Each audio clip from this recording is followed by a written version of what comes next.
longest-running rivalry in the NFL resumes today as the Chicago Bears and the Green Bay Packers meet for the 144th time before the sellout crowd at Lambeau Field here in Green Bay. The Bears are looking to tighten the NFC Central. They hope to win and hope that the Redskins beat the Vikings, a team they will play next week. Green Bay trying to edge closer to the 500 mark. And good afternoon again, everyone. I'm Dick Stockton along with Randy Cross. And Packers head coach Mike Holmgren made a big decision this week. Instead of Don Majkowski, Brett Favre, only 23 years old, is going to be his quarterback not only today but for the rest of the year, Randy. Well, you know, Dick, it's a great decision for both teams. For Green Bay, they have a lot of confidence in a very talented, very young quarterback. From the Chicago standpoint, if you're running their defense, you rush 4, you drop 7, and you wait for this inexperienced quarterback and inexperienced offense to make some mistakes. All right, Randy, how do you run down the specifics of today's game? Well, I think offensively, you got to give the edge to this Bear team. It's a good running team specifically, and against this defense could be very effective for the Bears. Defensively, also to the Bears. Special teams, by virtue of the team speed, specifically with Terrell Buckley and punt returns, they got the edge there. Green Bay, team speed. Intangibles, though, I think you got to go with the Chicago Bears because they're a team that has to win this one to set up their matchup next week with Minnesota. It's a seasonable day despite cloudy skies, and the lights have been turned on at Lambeau Field. 52 degrees. It is cloudy, but the sun is trying to peek through, and the wind up to 15 miles an hour. Well, this is a throwback Lambeau Field to the days before dome stadiums and artificial turf, natural grass, a football-only stadium, and a great rivalry and great support here over the years for the Packer greats. If you play football, there's two places you want to play. College level, you want to play at Notre Dame in front of that great crowd. And football-wise, this is where I started my professional career. First regular season game in Lambeau. It's just special. There's no other way to describe it. It's like a college atmosphere, and it has the legends and the history of this franchise. The Packers will get the ball first. Chris Gardocki will kick off to Corey Harris and Edgar Bennett, and it is Corey Harris returning for the Packers. And a good return out to about the 30-yard line. So Brett Favre, who is the 4th-rated passer in the NFL, will lead the Green Bay Packers offensively. And a huge offensive line of Ken Rutgers, Rich Moran, Frank Winters, Ron Hallstrom, and Tootie Robbins. Jackie Harris, a good receiving tight end. Vince Workman and the former 49er Harry Sidney, and running back Sterling Sharp and Sanjay Beach, another ex-San Franciscan. They are the wide receivers. First down for the Packers on the 30-yard line.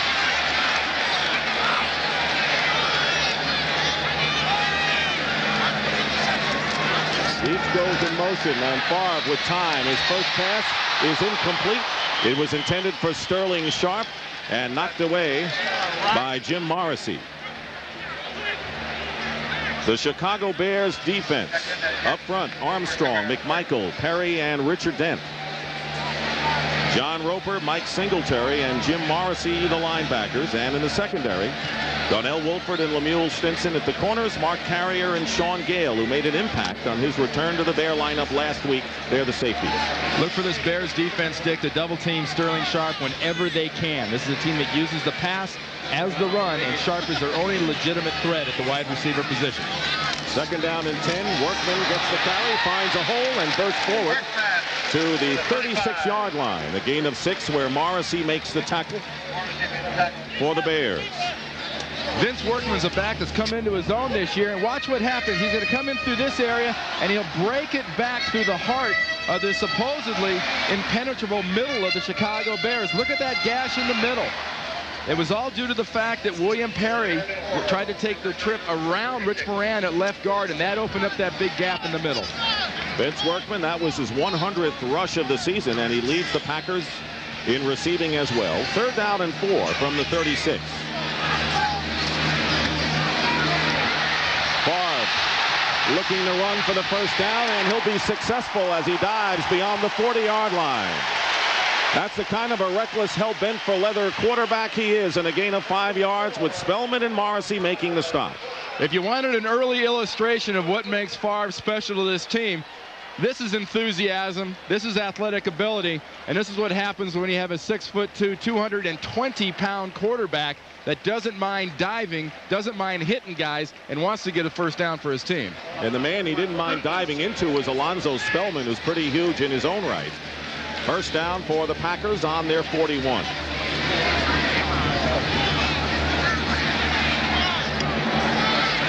Favre is sacked by McMichael. There's a fumble, and the Bears have recovered. And they're still going after it. They're going to mark that down because it was advanced, I think, by a kick by a Bear player. You can't do that. They'll mark it where it was. There was a great job of penetration by McMichael, and Favre never had a chance to get that arm moving forward in motion to make it an incomplete pass. An early turnover by the Packers. It's something that has been plaguing their offense all season long. Watch Steve McMichael working in the center over Winter, 52, the center. Quick move, quick pull, gets by Winter. See, Favre's arm was going back. He had the presence of mind to try to make it look like it was going forward.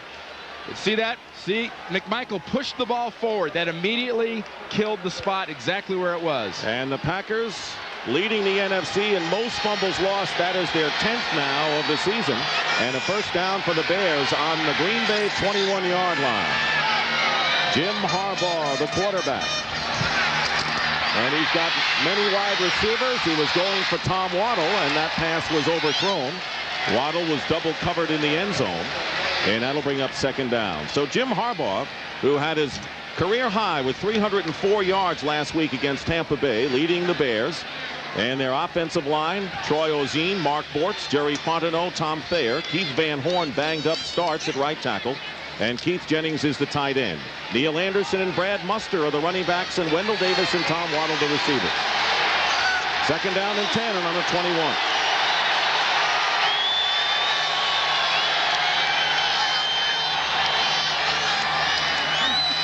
And it's going to be Neil Anderson for 2 yards.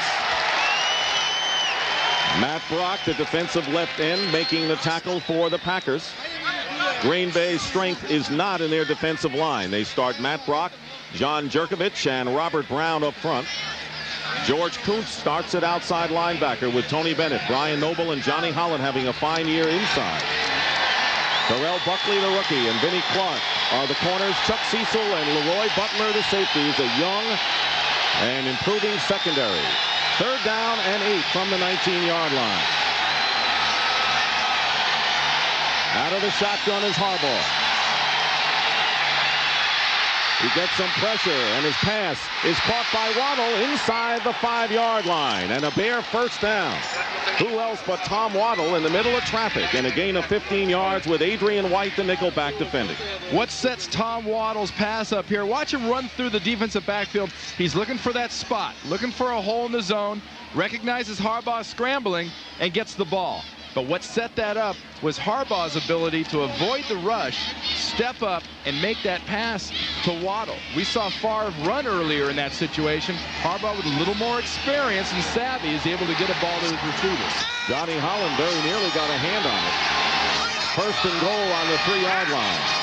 Bears threatening, and their first possession, Brad Muster will be stacked up at about the 2.5-yard line. Brian Noble and then Johnny Holland making the tackle. Bears have scored first in every game this season. And of course that means they have led in all 3 games that they have lost this year as they come in with a record of 3-3. Well, what that sets up for Mike Ditka and the Bears isn't so much that they score first. The important thing is to get a touchdown. I know psychologically when I was playing, we always thought, look guys, if we can get 6 first, we have got a great chance. We won over 90% of our games. We scored touchdowns first thing. Second down and goal on the 3-yard line. And a bootleg by Harbaugh. And Harbaugh is not going to get in. He'll be knocked out of bounds at the 1-yard line by Leroy Butler. But Robert Brown, with a good rush on Harbaugh, prevented the easy score. Now this is a run at last resort. This is not a case of Harbaugh coming out here and thinking I'm going for the cone. I'm going for the thing in the end zone there, that little cone going for 6 points. He was thinking pass the entire way. Butler had made a good job at the very end there, did a good job of forcing up and making Harbaugh go for the little fetal curve, fall to the ground there and not go for the end zone. A smart move by Harbaugh, we might add. So it's 3rd and goal. The ball is at the 1. They bring the tight end Jennings in motion toward the line. Out of the I formation, here's Neil Anderson, and Anderson is stopped short of the goal line. That might have been a fumble, almost, Dick. It was caused by the ground, but the ball did come loose. Many of the Packers were in on the play, but once again, Brian Noble was the first to reach Anderson, and Johnny Holland also stacked him up. And so it'll be 4th down. Mike Dick is going to kick a field goal here. Some would say go for it. But setting up here is the fact that we're getting, for the Packers, the defensive linemen are stripping out the blocking and letting the linebackers make tackles, something they haven't done earlier this season. Kevin Butler, 9 of 12. This will be an 18-yard attempt with Harbaugh the holder.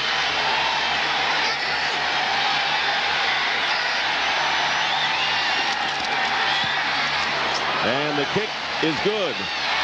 And a penalty marker is down, so let's wait. That's roughing the kicker, Dick. Vinnie Clark, 25, right into Butler's leg. So they'll mark this off on the ensuing kickoff, and the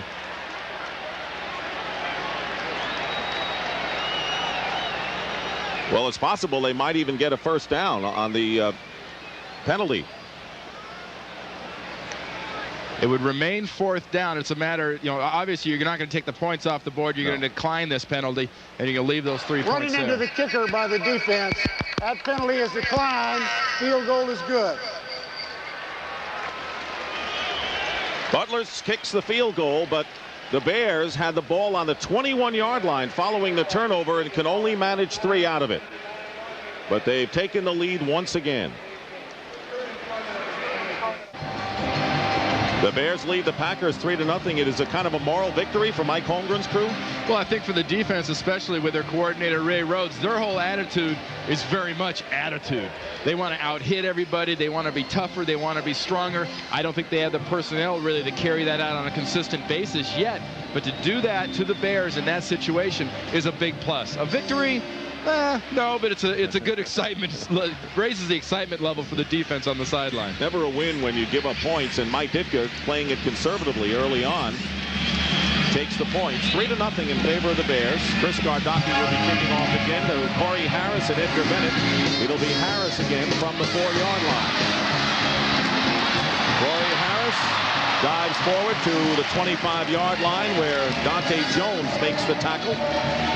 Harris, one of the young wide receiving prospects on this Green Bay team, and a return of 21 yards. And yet again, the Packers are being tested here in 92 in a game where they make an early mistake, fall behind, and the problem for them, Sherman Lewis, their offensive coordinator, says is right now they don't have the mental psyche, really the attitude to deal with the adversity and to play from behind in this position. First down on the 25-yard line. And a play fake. Brett Favre rolling out.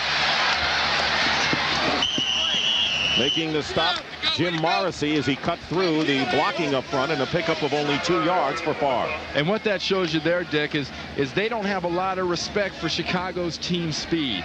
They think they can get the corners, they can get outside, they can break Favre loose, try to bring the receivers and drag them back along the outside, and they also think they can get their running game with Workman going out on the corners. Especially as you saw in the last time they had the ball, when McMichael burst through, they may be better off going outside.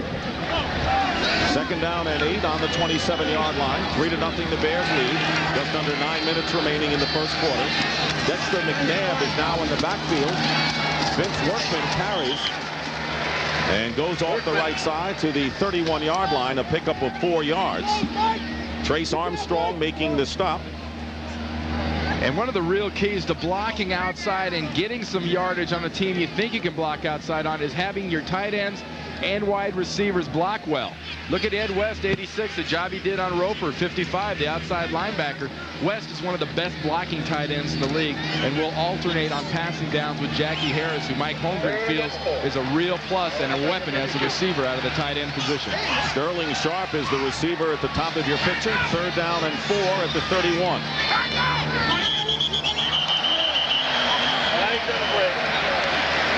William Perry indicating a little offensive line quiver by the left side of the offensive line. Before the snap, false start. Number 57 on the offense. Rich Moran, the left guard. Red Cashin The veteran referee working with his crew this afternoon on a 5-yard penalty.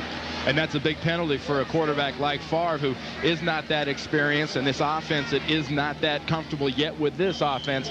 They went from 3rd and 3 to 3rd and 8, and that is a big difference from an offensive standpoint. That takes your intermediate passes out. It means you have to go down the field a little bit more. 3rd down and 9 is the call. Ball at the 27-yard line. The Packers.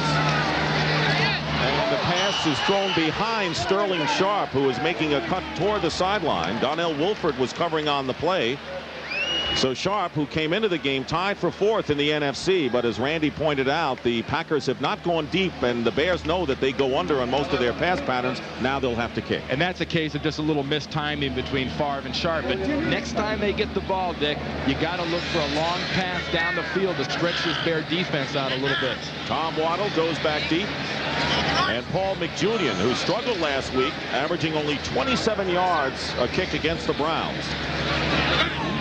He's back at about the 11-yard line. This is not a good kick either. It's end over end, and it is in Packer territory. And the Bears will take over as the crowd, 59,000 plus, not happy with Paul McJulian's punting performance. A kick that went only 16 yards. CBS Sports coverage of the National Football League is sponsored by Chrysler Plymouth, a division of the Chrysler Corporation. UPS, for reliable on-time delivery throughout Europe and around the world. Trust UPS. And by Coors Cutter Non-Alcoholic Brew. Watch the normal flight of a punt should be up in this direction. This one here goes out here. If you're playing golf, it's the dreaded S word. It's a shank. Don't even say it. I can shank my putter, so it doesn't bother me to say that. There's McJulian, who spent many years trying to hook on with an NFL team, finally made so, but he's struggling now. And penalty markers on 1st down. The Bears started from the 21-yard line of the Packers, and this time from the 42. We did not see a marker thrown.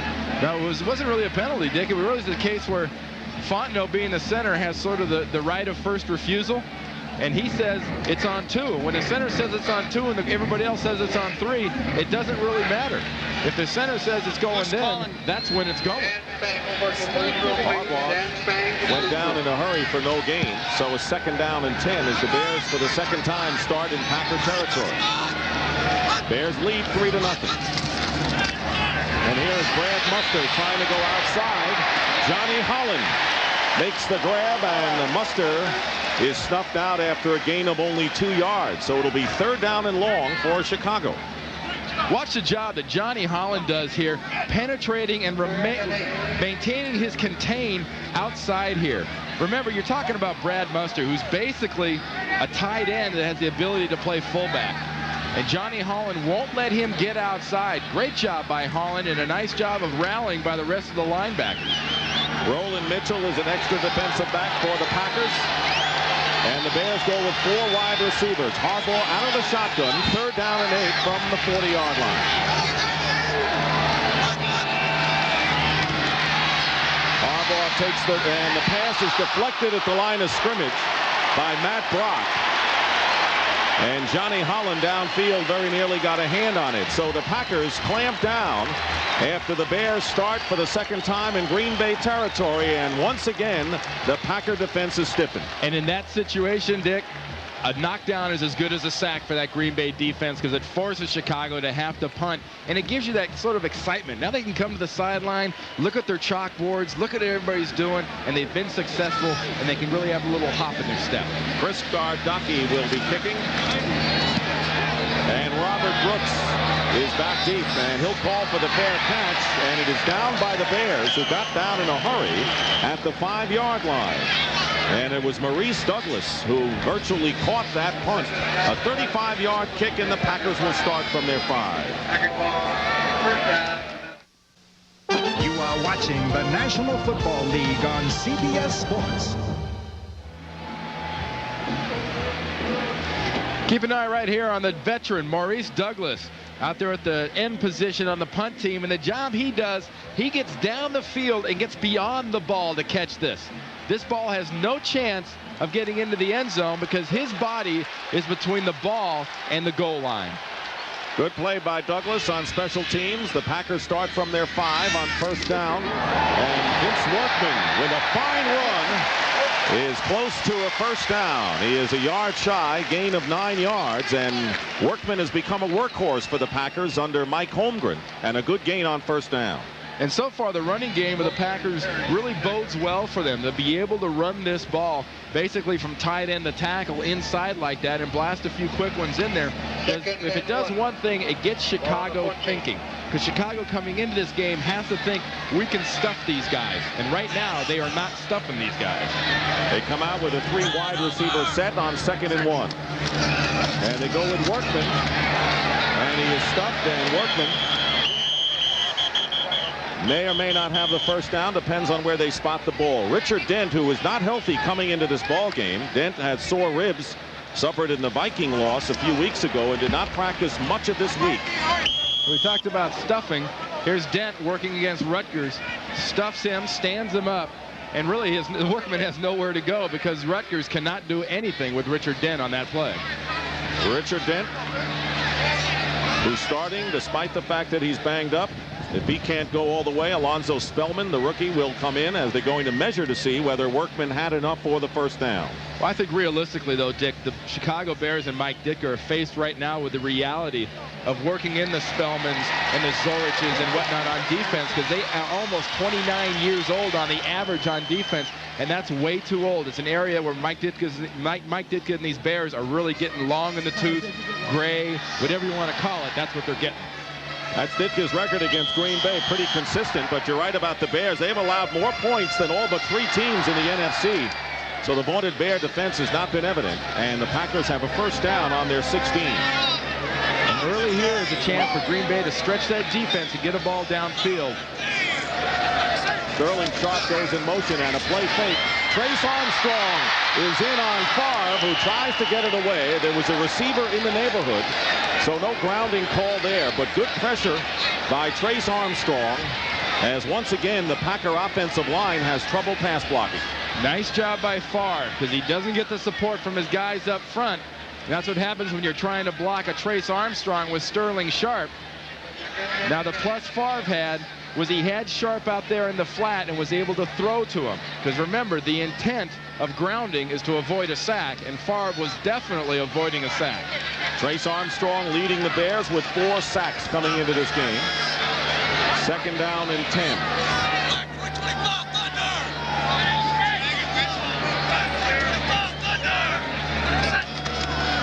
Favre with a slant pass, and holding onto it is Robert Brooks for the completion, a gain of 6 yards. And that will bring up 3rd down and short for the Packers with 4:25 remaining in the first quarter. Bears lead 3-0. Wolford was defending on the play. Watch Donnell Wolford close. Big cushion, but look at him close. Go to the ball. He knows the pass is coming, and that's a sign of a good defensive back. They can give that 7 to 8 yard cushion, and that 7 to 8 yard cushion suddenly becomes no cushion when he breaks on the ball and closes. Green Bay's 3rd down conversions this year just a little better than the league average. They need 4 yards, and Workman going outside. He's going to have the first down. Vince Workman out of bounds at about the 30-yard line. Marcus Paul, the nickelback, making the stop, and a gain of 8 yards. Remember, the Packers started from their own 5-yard line. Good job by Vince Workman evading some quick pressure by Trace Armstrong. Harry Sidney, the fullback, tries to get that block on him, but Workman keeps his head. And a nice job by Hallstrom. Hallstrom, 6'5", 310 pounds, pulling as a guard. You don't see that too often. Yeah, you didn't think those big guys could get out that way. But they did there, and Green Bay with a first down from the 30-yard line.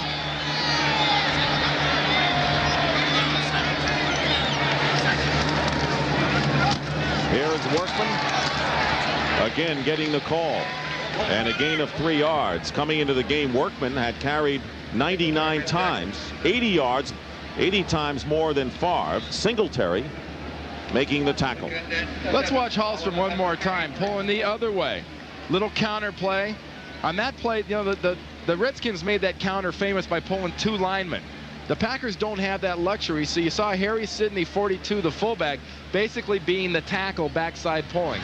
Was led by Hallstrom on a nice job pulling, and their tackle is their fullback. 2nd down and 7. The ball on the Green Bay 33.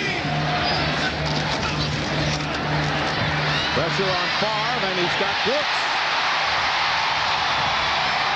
He had Brooks open, and the rookie from South Carolina has given the Packers another 1st down. A gain of 15 with Gale defending. Right now, let's check in with Greg Gumbel in New York for an update. Greg? All right, Dick, another NFC Central team. The Lions in big need of a win. Rodney Peete has thrown 2 touchdown passes today. This is his second, a 63-yarder to Herman Moore, who fights off Darrell Fullington, then begins the celebration a little early, about 5 yards out. It's a touchdown and a 14-0 Detroit lead, Dick. Little hot dog there in Tampa Bay. And, of course, the fans of the NFC Central watching the game between those 2 NFC Central clubs, as well as the Redskins-Vikings battle in the Metrodome. Well, I don't know about hot dog. I'd qualify that more as another kind of luncheon meat, bologna. 1st down on the 48, and Workman slips by 1 tackler, and finally Wolford makes the stop. Trace Armstrong had missed. Workman going outside again, and a pickup of 2 yards. There's that score for Minnesota. The Redskins leading 3-0 on a Chip Low-Miller field goal.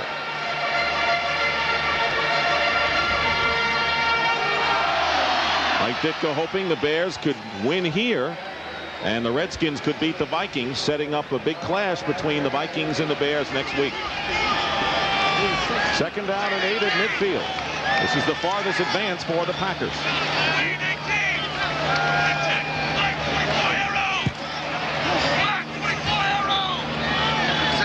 Here comes the blitz on Favre. He's in trouble. Throws it up for grabs, and it's caught by Brooks. No defenders around. Robert Brooks, and a gain of 10 yards, with Stinson finally making the stop in Bear territory following the big pressure by Dent and Morrissey's blitz. Favre reads the blitz, calls a pass audible. There's a good reason Brooks is looking straight up in the air as this ball comes over his head. This is a prayer that's been answered, because there's no way Favre should be able to get that ball to Brooks. So Robert Brooks has now caught 3 passes for 31 yards, having caught only 4 coming into this game, and a 1st down for the Packers on the Bear 40.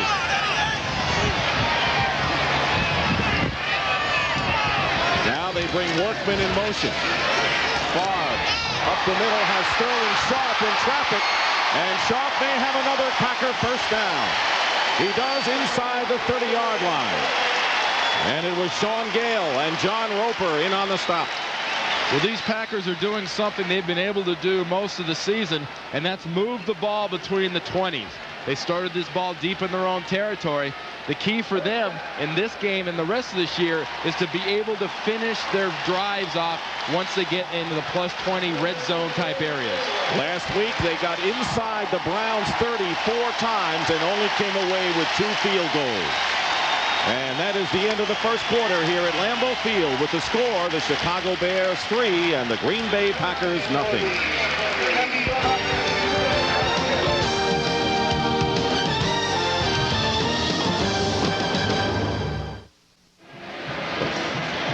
Watch Sterling Sharp right here. There's very few receivers in this league that are willing to make their living in this area where the linebackers live. And Sterling's one of the guys, along with Jerry Rice, Andre Rison, that really have the psychological makeup and strength to do it.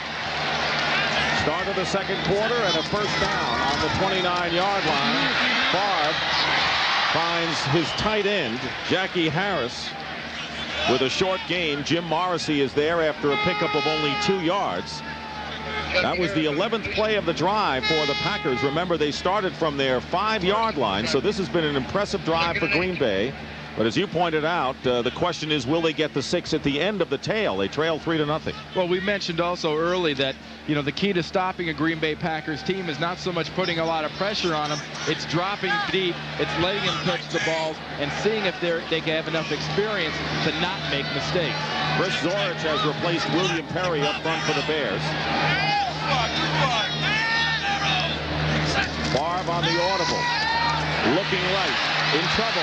Loses the ball. And McMichael was the first man in on Favre. And the Packers have retained possession, but it's getting scary for Brett Favre with that veteran number 76 in his face. Rich Moran recovered the fumble for the Packers.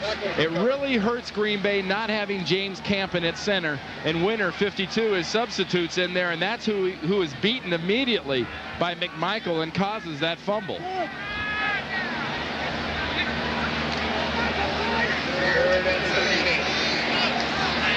There was a loss of 5 yards on the play. Mike Holmgren in pretty good spirits considering that last play. There's Winters, the center. It'll be 3rd down and 14. And Alonzo Spellman has come in as a pass rusher for the Bears. Here's Favre, drills the pass intended for Sterling Sharp, but it was thrown behind him, and a couple of defensive backs, Sean Gale and Richard Fain, were closest to it, and that'll bring up 4th down. Well, that's a case there of Brett Favre, I think, being a little intimidated or a little impressed by the Bears' rush there. Had the happy feet working and didn't stay in there long enough to throw an effective pass. I'm sure Mike Holmgren's making the point there to him that, if you hit guys in the feet, there's very little chance of them coming up with catches. It's 4th down, and the Packers will try to tie the score. Chris Jackie, who has not attempted a field goal from beyond the 47, will attempt a 51-yarder with Don Mikowski holding. It is a bad snap. The kick is long enough, and the kick is good. Despite a low snap from center, Chris Jackie has tied the game for the Packers at 3-3. And a pretty alert play by Mikowski to make amends for that snap to set it up for Jackie.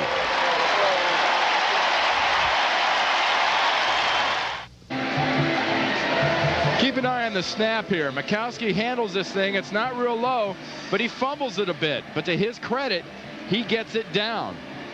And it's been a real plus for Chris Jackie the last 2 weeks, having Don Mikowski back there as his holder. And Jackie will kick off, and it's headed for Darren Lewis of the Bears. And Lewis brings it out to the 25-yard line. Jackie's longest field goal in his career was 53 yards against the Rams. That was a 51-yard attempt and a return of 20 yards with Adrian White making the tackle. We'll return to Lambeau Field after this.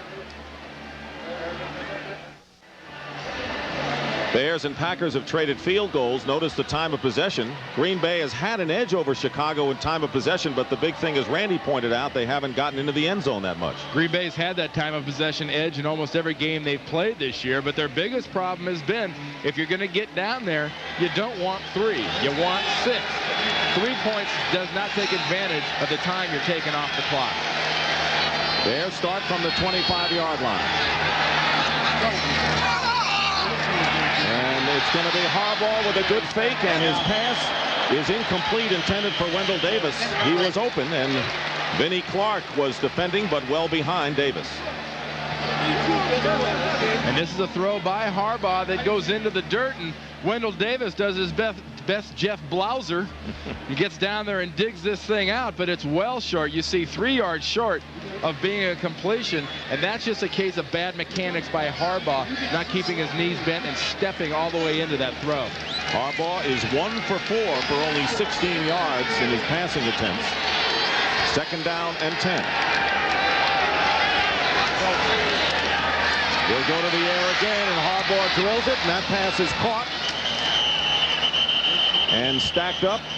It may be close to a 1st down. Wendell Davis, the receiver. And apparently it'll be enough for a Chicago 1st down at the 36-yard line. The Redskins, with another field goal by Low Miller, have up their lead over the Vikings to 6-0. Well, as the Chicago Bears found out a few weeks back, a lead is not real safe against the Vikings. You can dominate them for 3 quarters, but it's best to dominate them for 4. They have too many weapons offensively to really let them hang close towards the end. Mike Ditka has that game embedded in his mind. First down, Chicago from their 36. Nearly 3 minutes gone by in the second quarter, and a short drop for Harbaugh, and the pass is caught by Davis. He's close to another Bear first down. Terrell Buckley, the rookie from Florida State, was right on him, but a good catch that time by Davis. It's a good situation on this drive so far for Chicago in that Waddle is their go-to guy. And in order to get him open and break him free, Wendell Davis and Morgan, 81, the other backup receiver, have got to step up to the plate and become more of a factor offensively to open up the entire offense. Davis came into the game as the second leading receiver for the Bears, who told us when we saw them Friday at Lake Forest in Illinois that one of the things they noticed was poor tackling by the Packers secondary, and a chance to take advantage of that. Well, that comes in the impact more in the running game than it does in the passing game, Dick, in that I think they'd rather use the receivers, block on those great tackling safeties, Cecil and Clark for the Packers, and let Terrell Buckley and Vinnie Clark go ahead and just try to make their tackles. Second down and about a yard. Bears on their own 46-yard line.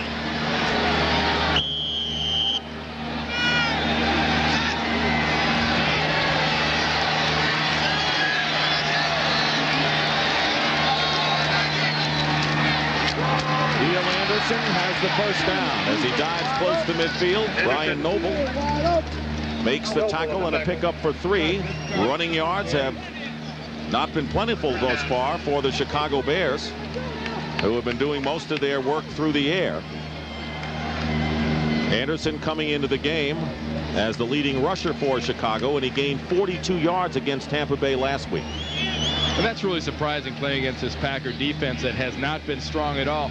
Last week, Kevin Mack and Tommy Vardell and Leroy Howard and all those backs in Cleveland just ran right over the better part of this defense for the Packers. Bears have gained only 9 yards rushing. They have a first down on their 48. They want to get Waddle free, but it'll be Anderson, and is upended, and a loss on the play as the Packer defense penetrated nicely.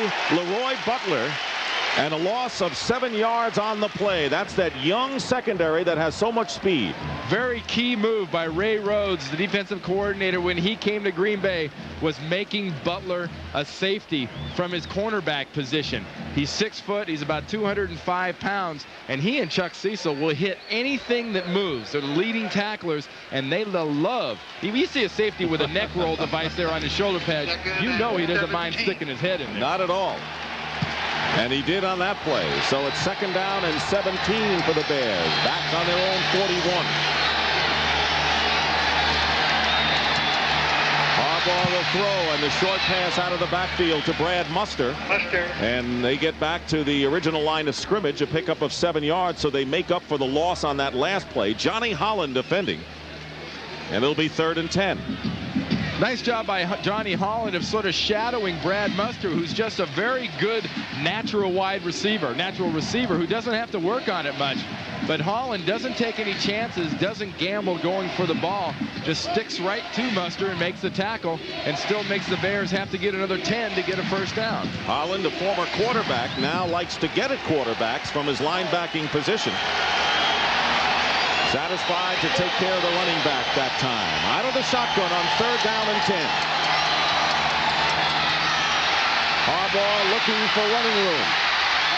And he dives well short of first down yardage. And it was Leroy Butler who made sure Harbaugh wouldn't get the sticks. You know there's some good coverage coming from the Green Bay Packer defense when they're flushing Harbaugh out, because at this point it is not the rush that's making him move. Gain of 5 yards, so Chris Gardocki will come in to punt for the second time. And the danger is Terrell Buckley, who has already returned a punt 58 yards for a touchdown. Is back, and they fake.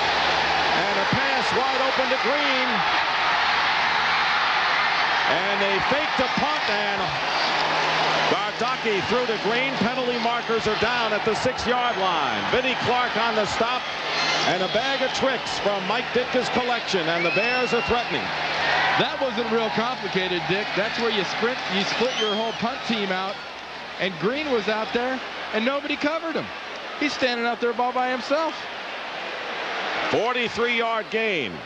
Gardocki to wide open Mark Green, and a personal foul tacked on against the Packers on a play that silences the throng. Unnecessary roughness. Personal foul number 34 on the defense.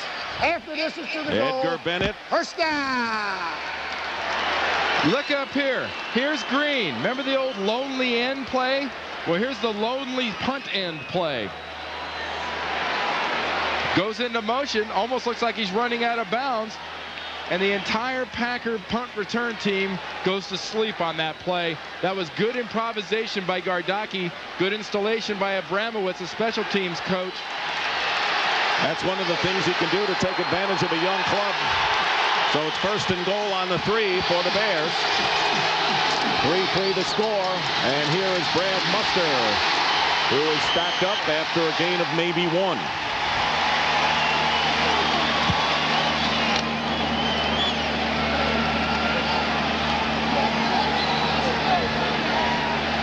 Packer opponents have had good success on scoring against the Green Bay defense inside the 20.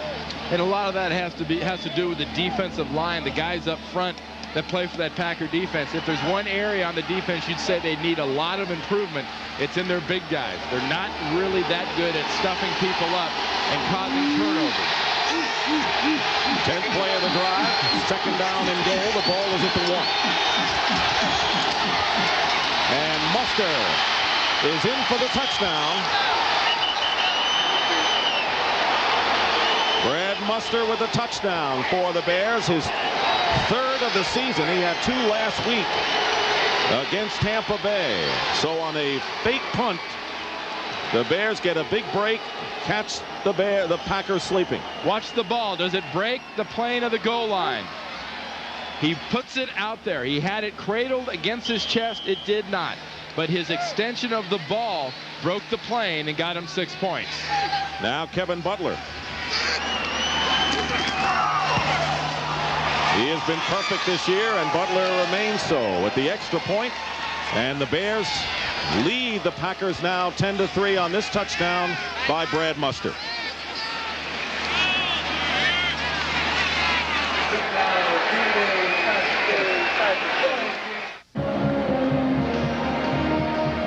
Muster with the touchdown, and Gardocki with the pass that set it up. It was not Gardocki's first pass this year. He had thrown 1 incompletion prior to that big completion of 43 yards. So he will kick off, and back deep, Corey Harris and Edgar Bennett for the Packers. Bears lead it 10-3, and a line drive kick picked up at the 18-yard line by Joe Sims and returned beyond the 25, and now they have to separate some of the athletes. Heated exchange down on the field. That's one of the reasons these Packer fans come to these Packer games, is to watch a little bit of this going on. This is the 144th game in the series. During the week, everyone learns about what kind of a rivalry this has been. Well, the big play so far in this game is watching Green pretend he's running off the field, and all these guys buy it. Is he going off the field? We know he wasn't. Watch him slow down. And all the Packers are looking the other way, saying, well, gee, he must have left. You know what, guys? He didn't. You brought up Carpenter, the lonely end at Army, many, many years ago, and the Bears take it out of mothballs. But now the Packers have the ball, 1st down on the 27-yard line. Darrell Thompson has come in the game at running back, and on a reverse, here's Sterling Sharp. And the Bears pursued nicely to the other side with John Roper, the linebacker, making the play. A gain of 3 yards. Yeah, specifically, that was a good play by Roper. Roper never lost his contain, never forced too far upfield, and didn't pursue. Watch Roper fight off the block from the very start, 55.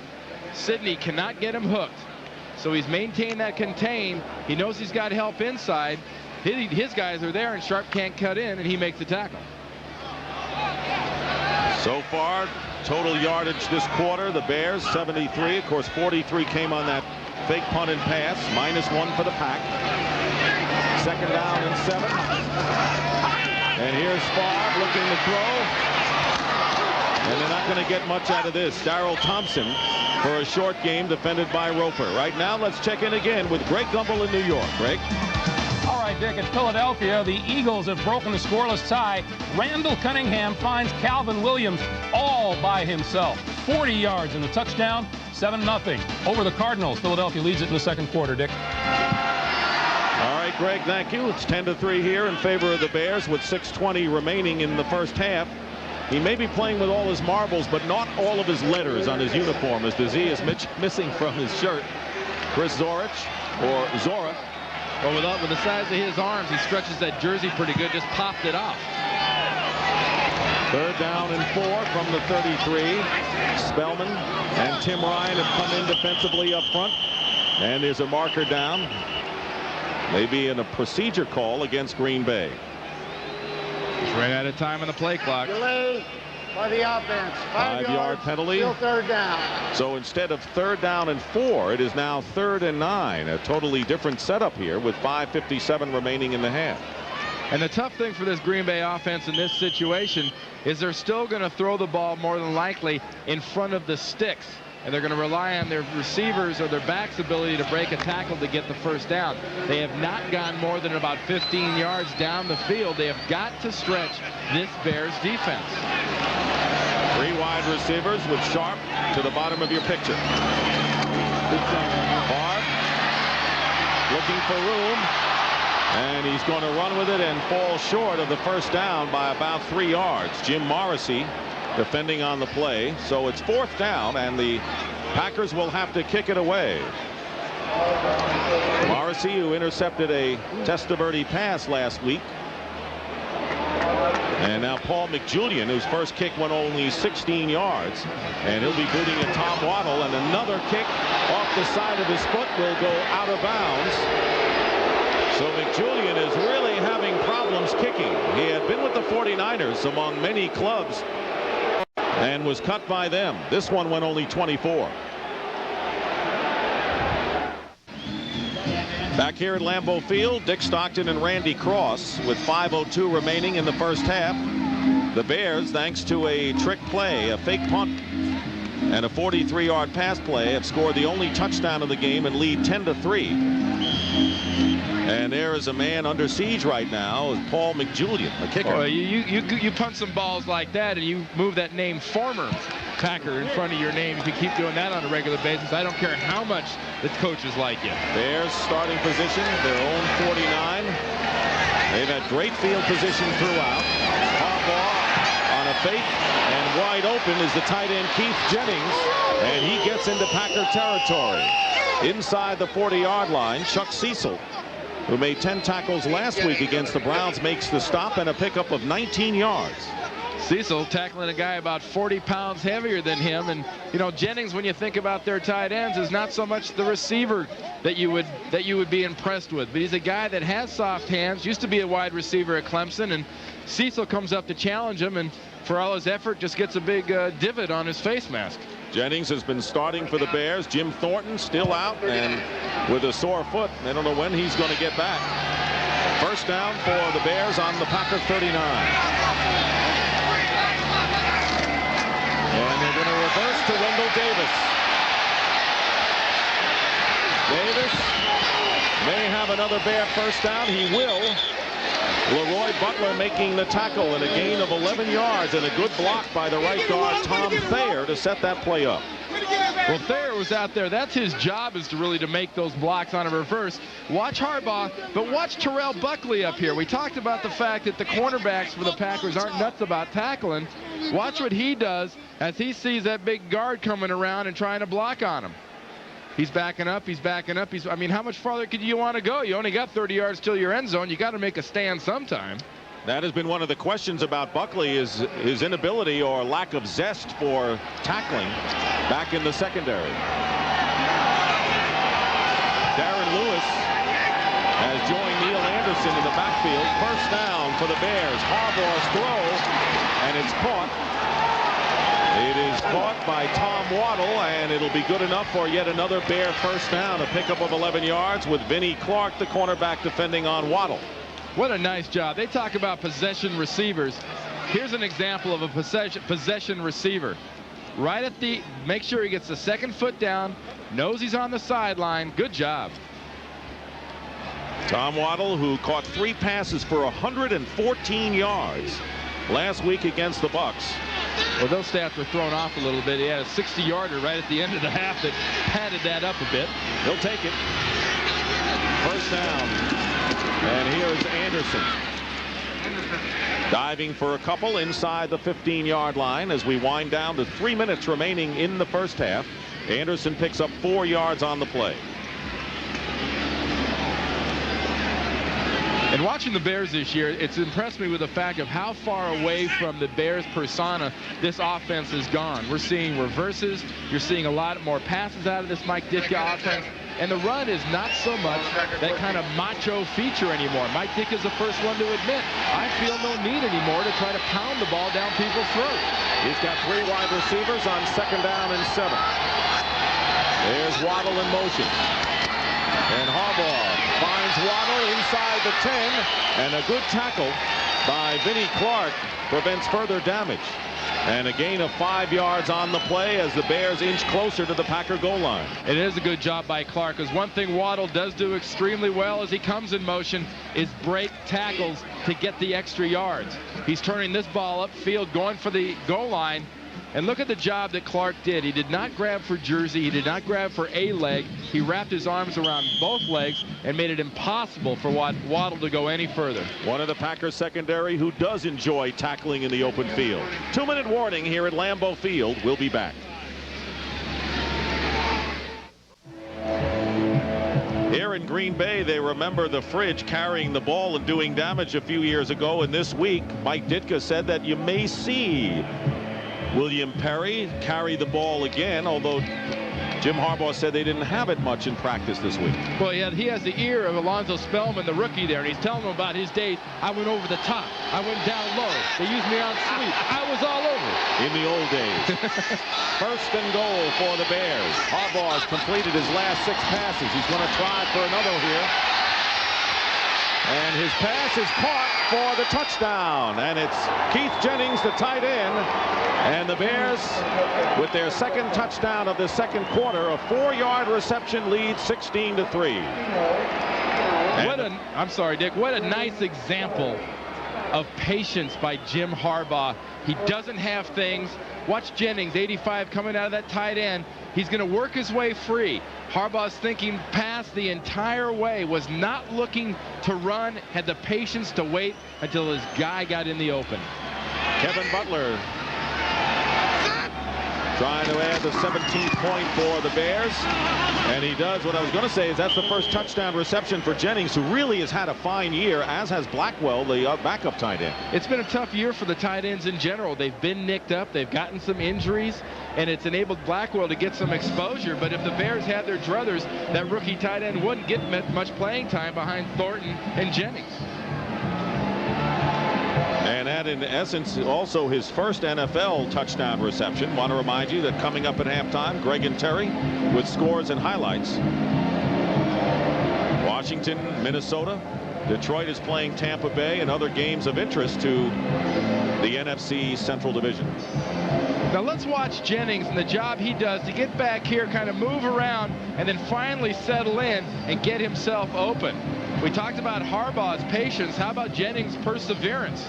Starts out with a block, isn't open, moves, finds the spot, and Harbaugh hits him. Gee, for a guy who scored his first touchdown ever, he doesn't look too excited, does he? He was wondering when that was going to happen. Hey, I look at this guy. I stood next to him on the field last year. This guy looked like a tackle. And then Brian Harlan, the PR director for the Bears, says, you know, he was a wide receiver for quite a while at Clemson. I couldn't even imagine that guy lining up with his hands on his hips trying to pretend he's a wide receiver. Bears have done the damage through the air, as you saw. They have kind of abandoned the running game for the passing game. Edgar Bennett and Corey Harris are back as Gartaki kicks off for Chicago. And it's It's going to be Harris at the 5, returning for the Packers. Getting that extra inch is Corey Harris. There's a penalty marker down after the play as Harris brings it out to the 29-yard line. Eric Wright making the tackle. Maurice Douglas got that late little hit on the back of Harris's head. Foul, unnecessary roughness, number 37. So a 26-yard return by Harris, and they'll tack on 15 more. I love Red Cashin with his first down. Watch the center of the screen, right as the tackle's made, right there. Little shoulder pad and forearm into the side of the head, and Maurice doesn't get away with it. Don't you love when Red Cashin works the game? Yeah, oh yeah, that's fantastic stuff. Gives a little personality to the game. And we talk about players needing to have a little more personality. It doesn't hurt or isn't ever bad when you got an official that's got a little personality flair.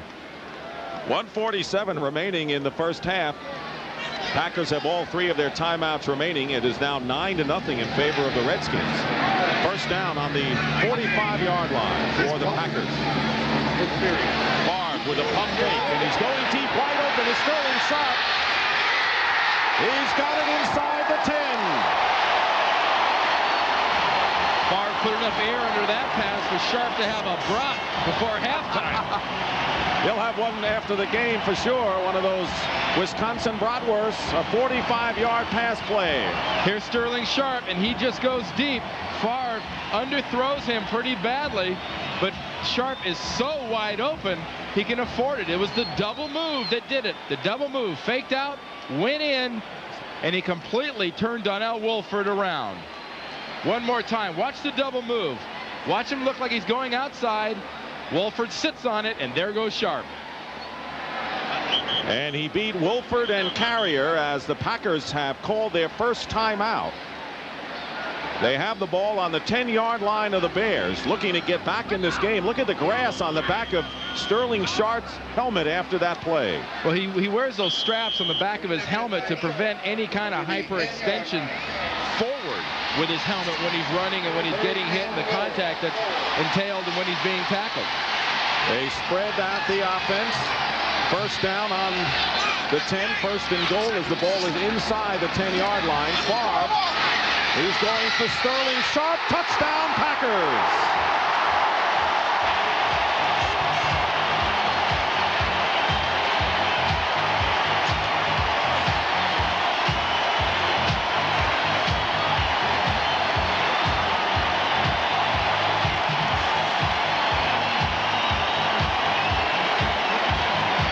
Sterling Sharp's 5th touchdown reception of the year. 2 big plays, and the Packers with their first TD of the game.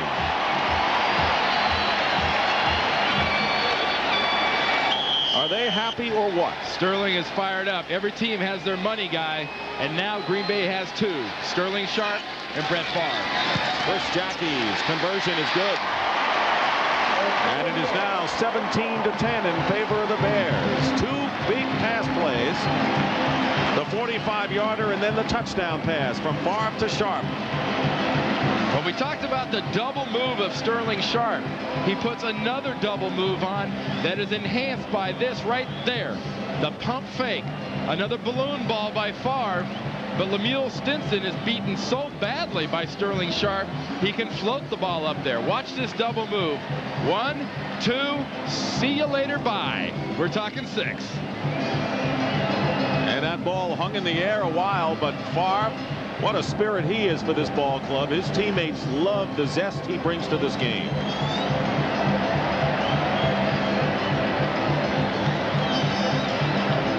Nothing to it, folks. Got a little towel on my head. I'm going to lean back and take it easy. And Mike Holmgren, his team in San Francisco, that was one of their specialties, was getting the ball late in the half, late in the game, and moving down and getting some critical late points. Chris Jackie will kick off with 1:24 remaining. The Bears still have all 3 of their timeouts. Darren Lewis is on the right and Dennis Gentry on the left. End over end line drive kick and a chance to return it for Lewis from the 5. Lewis past the 30-yard line, and a good return and a penalty marker thrown upfield after a 31-yard return by Darren Lewis. Vinnie Clark making the tackle for the Packers. That's in the area of the push in the back. Oh, it's a hold. So the Chicago Bears are making the mistakes late in the half that the Packers were making early in the half. Holding during the run back. Number 31 of the receivers. It'll be 10 yards from the spot of the foul, first down. Mark Green on the holding penalty, and they'll mark it at the 25-yard line of the Bears. The Packers went 55 yards in 2 plays, and they used less than a minute on 2 successive passes from Favre to Sterling Sharp. Let's not forget, a minute and 18 seconds to go, an experienced quarterback in Jimmy Harbaugh, and he has all 3 timeouts. 4-man rush for the Packers, and on the draw play, Neil Anderson is stopped short, might have lost a yard or 2. And it was Tony Bennett and Sebastian Barry who was just added to the roster this week. And he was added because Keith Millard, the great defensive tackle, broke his hand last week. He's had the numerous knee problems, decided that was enough, and that made the crack. Caused the opening in the roster, let Sebastian Barry get his chance in the NFL. An undrafted free agent out of Liberty University added to the team, and Keith Millard retired after a brilliant career with the Vikings. In fact, it was just about 3 years ago that he was the NFL's Defensive Player of the Year. That's right. Sebastian Barry from one of those great trivia colleges in the NFL. You know, Liberty College. People go, well, he's got to be the first guy from Liberty College, but there's a guy almost as big as Sebastian Barry that's one of the best skill, quote-unquote, guys in the NFL, and that's Eric Green, tight end for the Pittsburgh Steelers. The Packers call the timeout following the 4-yard loss on the play. It'll be 2nd down and 14 from the 21. You've got to think Chicago's thinking conservatively here, Dick. Just like we said, they made some mistakes like the Packers did early in the half. The last thing they want at the end of the half is a big play for the other team or a turnover. Out of the shotgun from the 21-yard line. Harbaugh's pass to Morgan. And that's caught, and a penalty marker goes down after the play. The Packers were signaling for a timeout, but we had the flag first after the pickup of 9. They're going to get Roland Mitchell for reaching in and around before that ball got there.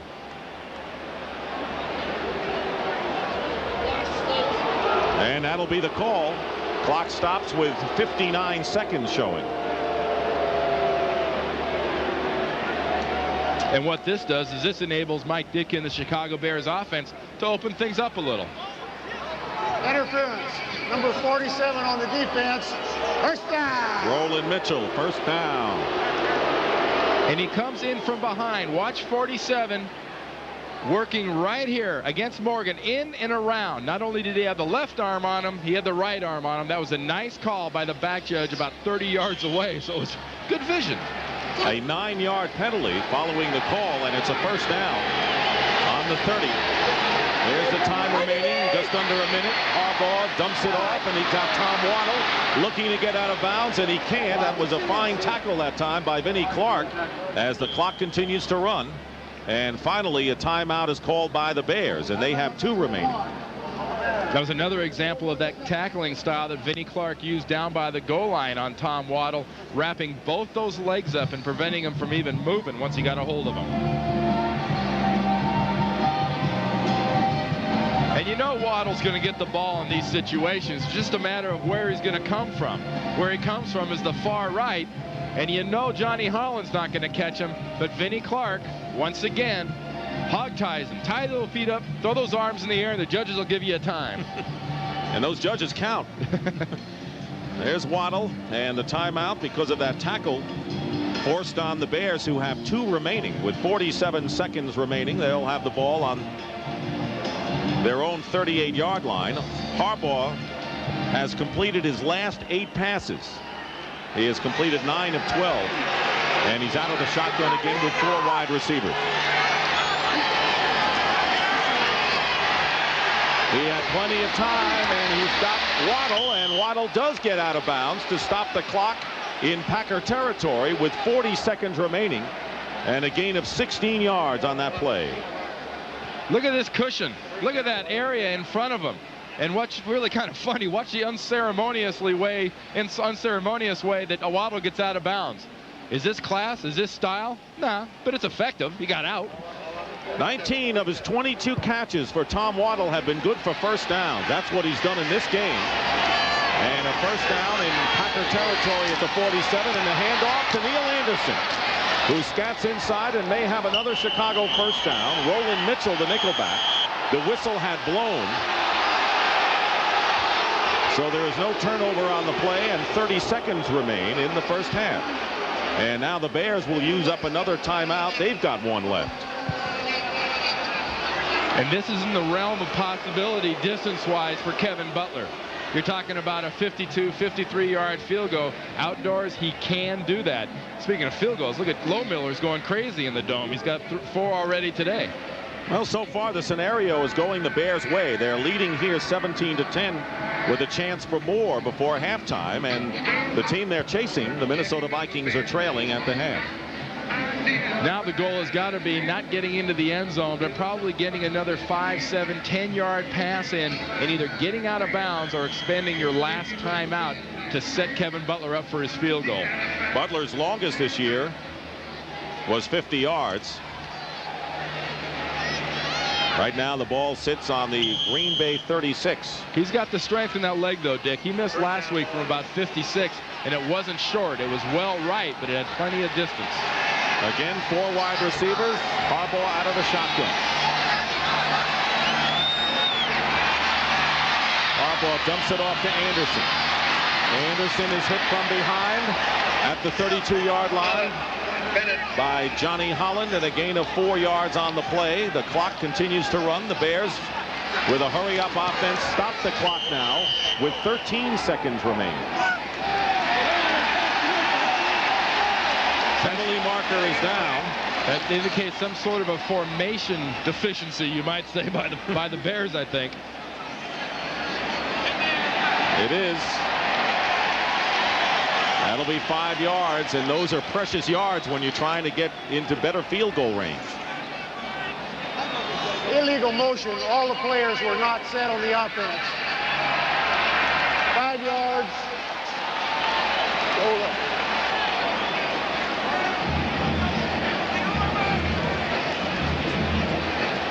13 seconds remaining. It'll be 2nd down and 11.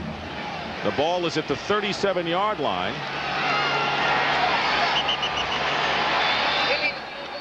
All the players were not set. Be 5 yards and still 2nd down. Red Cashin clarifying that it is still 2nd down. More important is the clock with 13 seconds to go, and the Bears may have another play before they have to think of Butler entering the scene. Well, they're still getting a lot of cushion on both corners here. If you're the Bears, you want to get the ball outside, specifically to the right where you have Davis and Waddle. Get them out of bounds. You won't have to use the timeout.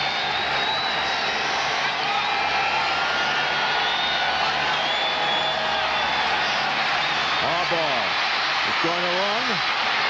Gets a great block from Neil Anderson, and Harbaugh goes out of bounds at the 27, and another flag is down, and that could be a big one with 6 seconds to go if it is against the Green Bay Packers.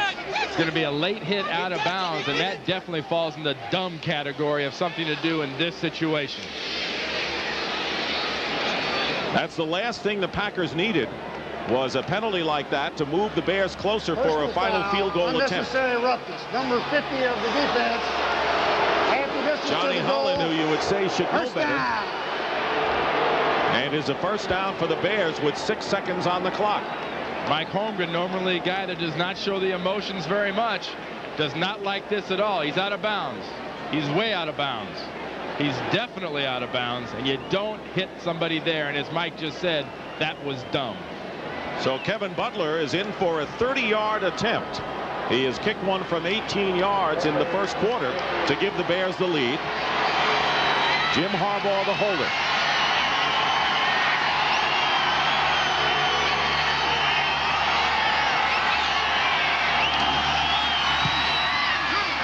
And Butler's kick is good.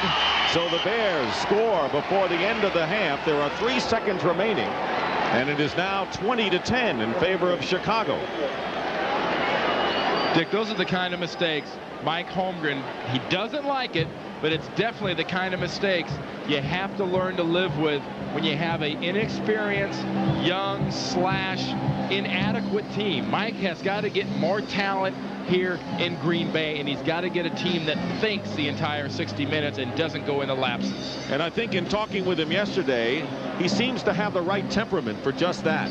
He's a guy that has a lot of patience, and he knows that he doesn't have the talent he had at Green Bay at San Francisco, but that doesn't make him happy at that hit by Holland. Well, you know, not many coaches have followed Vince Lombardi here in Green Bay with much success. The last was Lindy Infante. You see the ever-dropping winning percentage of guys that have been here. Mike Holmgren, in my opinion, has got the ability, he's got the talent on his staff, and more importantly, he's got a guy in Wolf and the general manager in the front office that really has the faith in his coaching staff and the ability to get some talent here in Green Bay. Ron Wolf, the general manager who hired Mike Holmgren, and you have to have both the general manager and the head coach on the same page. It's almost be good if you had the head coach and the general manager tied to the same contract. Then you get that team commitment working. Gardocki will be kicking off with 3 seconds remaining. Back deep, Corey Harris and Edgar Bennett. And an onside kick will be covered up by Jackie Harris. No time ticked off the clock, and so the Packers will have the ball in Bear territory. See, I don't see the reason for that. If you kick the ball downfield, you squib it down low, somebody touches it, there's a return, time runs off the clock, and the game's over. I mean, the half's over. But now you're giving Brett Favre and this offense a chance to throw the ball into the end zone.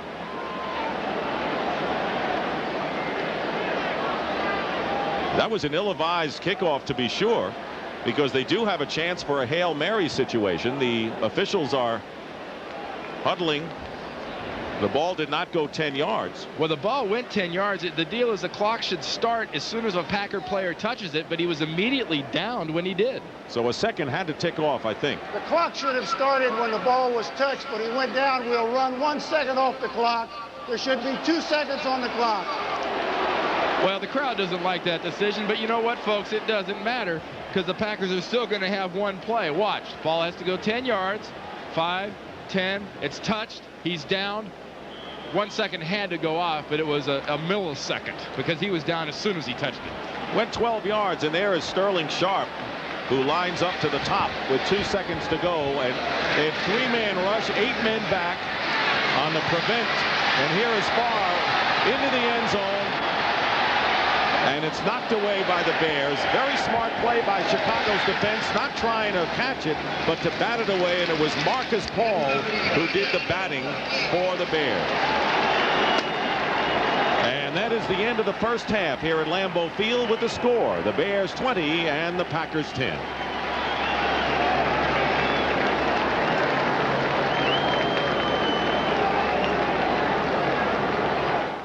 CBS Sports coverage of the National Football League is sponsored by the Heartbeat of America, Chevrolet, and your local Chevy dealer. Florsheim Comfort Tech shoes. Try a pair and get comfortable. And by HP LaserJet printers. If it isn't a jet, it's only a laser printer. CBS Sports coverage of the National Football League is sponsored by Ford and your Ford dealer. Have you driven a Ford lately? Miller Reserve. Taste what barley does for beer. And by U.S. Air. Every time we fly, everywhere we go, everything we do, U.S. Air begins with you. Back at Lambeau Field, where the Bears lead the Packers 20-10 at halftime. The score was tied at 3-3 in the second quarter, and the Packers more than holding their own, and then a trick play, a big play on a fake punt set up the Bears. It really did, Dick. I mean, it's a play, kind of a chicanery, foolery type of a thing where, you know, you see Green going in motion, pretending he's going out of bounds. He gets to that far hash there and just kind of stops. Goes downfield, and no one, I mean nobody, besides the receiver, Terrell Buckley, knew that this guy was even on the field. 2 big plays with Sterling Sharp on the receiving end. And both of them double moves on a one-on-one coverage. First, Donnell Wolford gets it on the right side. Sterling Sharp takes it downfield. He bites on the move, Favre throws a balloon ball up there, but Sharp still almost had to fair catch it, but gets that one for 45. And now watch this move here with a pump fake from Favre. Lemuel Stinson is dead from that point on. He is beaten, and Favre floats it in here for 6. So the Packers are trailing by 10 points. And let's take a look at the halftime statistics in the game. Most of Chicago's damage has come through the air, 157 passing yards, and Green Bay is averaging 4.5 yards per rush, but they've got to get it in the end zone, and they've got to get some drives going. There's a lot to be said, too, for the evolution of this franchise in Chicago from the monsters of the midways and the tough guys. They're running reverses, they're faking punts, they're throwing a lot of passes, and like you say, they're making their living through the air and through, not foolery, but they're making their living through the air and through the receivers and not through the running backs. Chris Jackie will kick off, and back deep Dennis Gentry and Darren Lewis for the Bears. And it's headed over toward Gentry. He'll run it out of the end zone.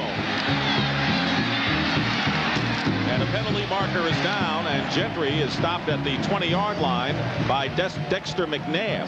And if that penalty is against Chicago, that will set him back to the 10. Not a good position to start with beginning this third quarter. And the flag is against Chicago. Illegal block during the run back. A lot of feedback for Red Cashin. Number 59 of the receivers. You don't want that with Red. To the goal. First down. Ron Rivera. So Jim Harbaugh, who has completed his last 10 passes and is trying to become the first quarterback to throw for over 300 yards in successive games since Billy Wade 30 years ago. And he'll start from the 5. Well, if you're Chicago here, you've got to go back to that running game. Backed up like this, you've got to pound the ball some. You don't want to risk a mistake and a turnover in this type of territory. Neil Anderson and Brad Muster are the split backs. And the pitch is to Brad Muster, who gets it out past the 10-yard line, and a fine gain on first down. Brian Noble makes the tackle after an 8-yard pickup. Well, these two running backs probably complement each other more than any other combination. Watch the block Neil Anderson makes, and then watch the cutback. Watch the big lane that opens up after Anderson makes his block. There's the lead, and look at that gap backside. That's when your center and backside linemen are sealing off and making good backside blocks on the nose man and the backside linebacker. They give Muster 9 yards. Anderson is made back there. It'll be 2nd down and 1 for the Bears. And the pitch goes to Muster, and he is stopped short of the first down marker by Tony Bennett.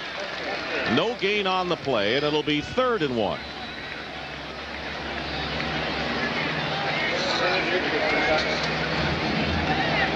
And one of the few times we've seen today a defensive lineman, in that case Jurkovic, number 92, the nose guard, scraping all the way to the outside and making a tackle.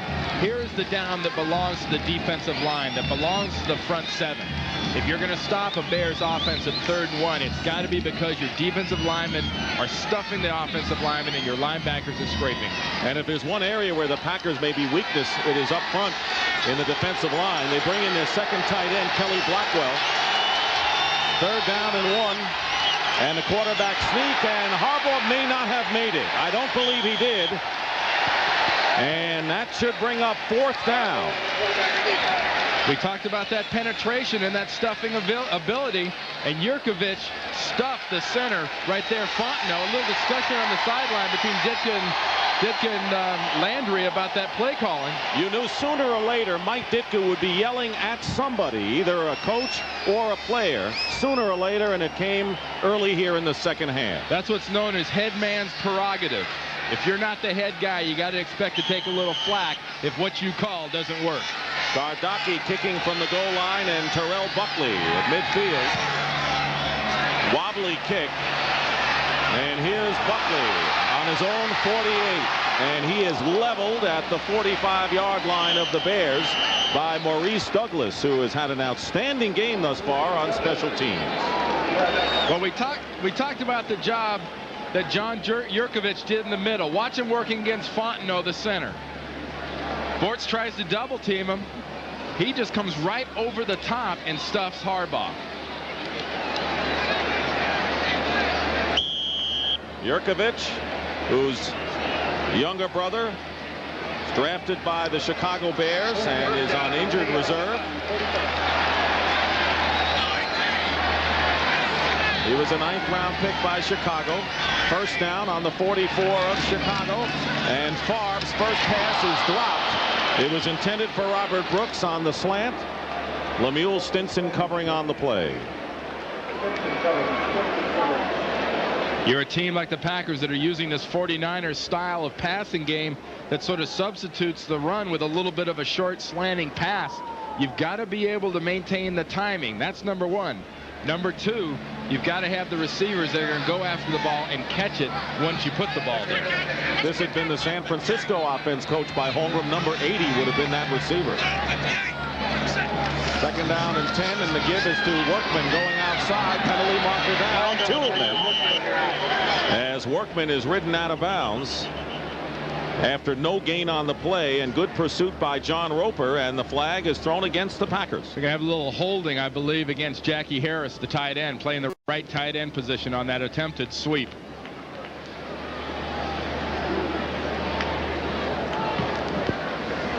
Holding during the run. Number 80 of the offense. 10 yards, still second down. You saw it. It was Harris, and it's going to knock the Packers back into their own territory. And another example of the Packers were trying to get the pulling guards going. They had Hallstrom out there. They're trying to go lateral. They're trying to get outside. They're trying to get the corners and take advantage of that team speed they think Chicago doesn't have. But watch Jackie Harris right there working against Trace Armstrong. Woof. That was just a good old-fashioned, I can't get you, so I'm going to tackle you. He was tackling Armstrong like Vinnie Clark was tackling Waddle. Around the leg, grab the goal. Why not? Second down and 20 from the 46, and a fake reverse. Favre gets rushed, and Harry Sidney cannot hold on to the pass. He had the fridge on his back pursuing him, so maybe it's best that Harry didn't make that play. McMichael once again with the big rush in on Favre up the middle. Well, you just can't have that when you're trying to set something up as the Packers were. They're trying to fake the reverse to the right, bringing Sterling Sharp all the way around, and then do a slow delayed screen left with your fullback.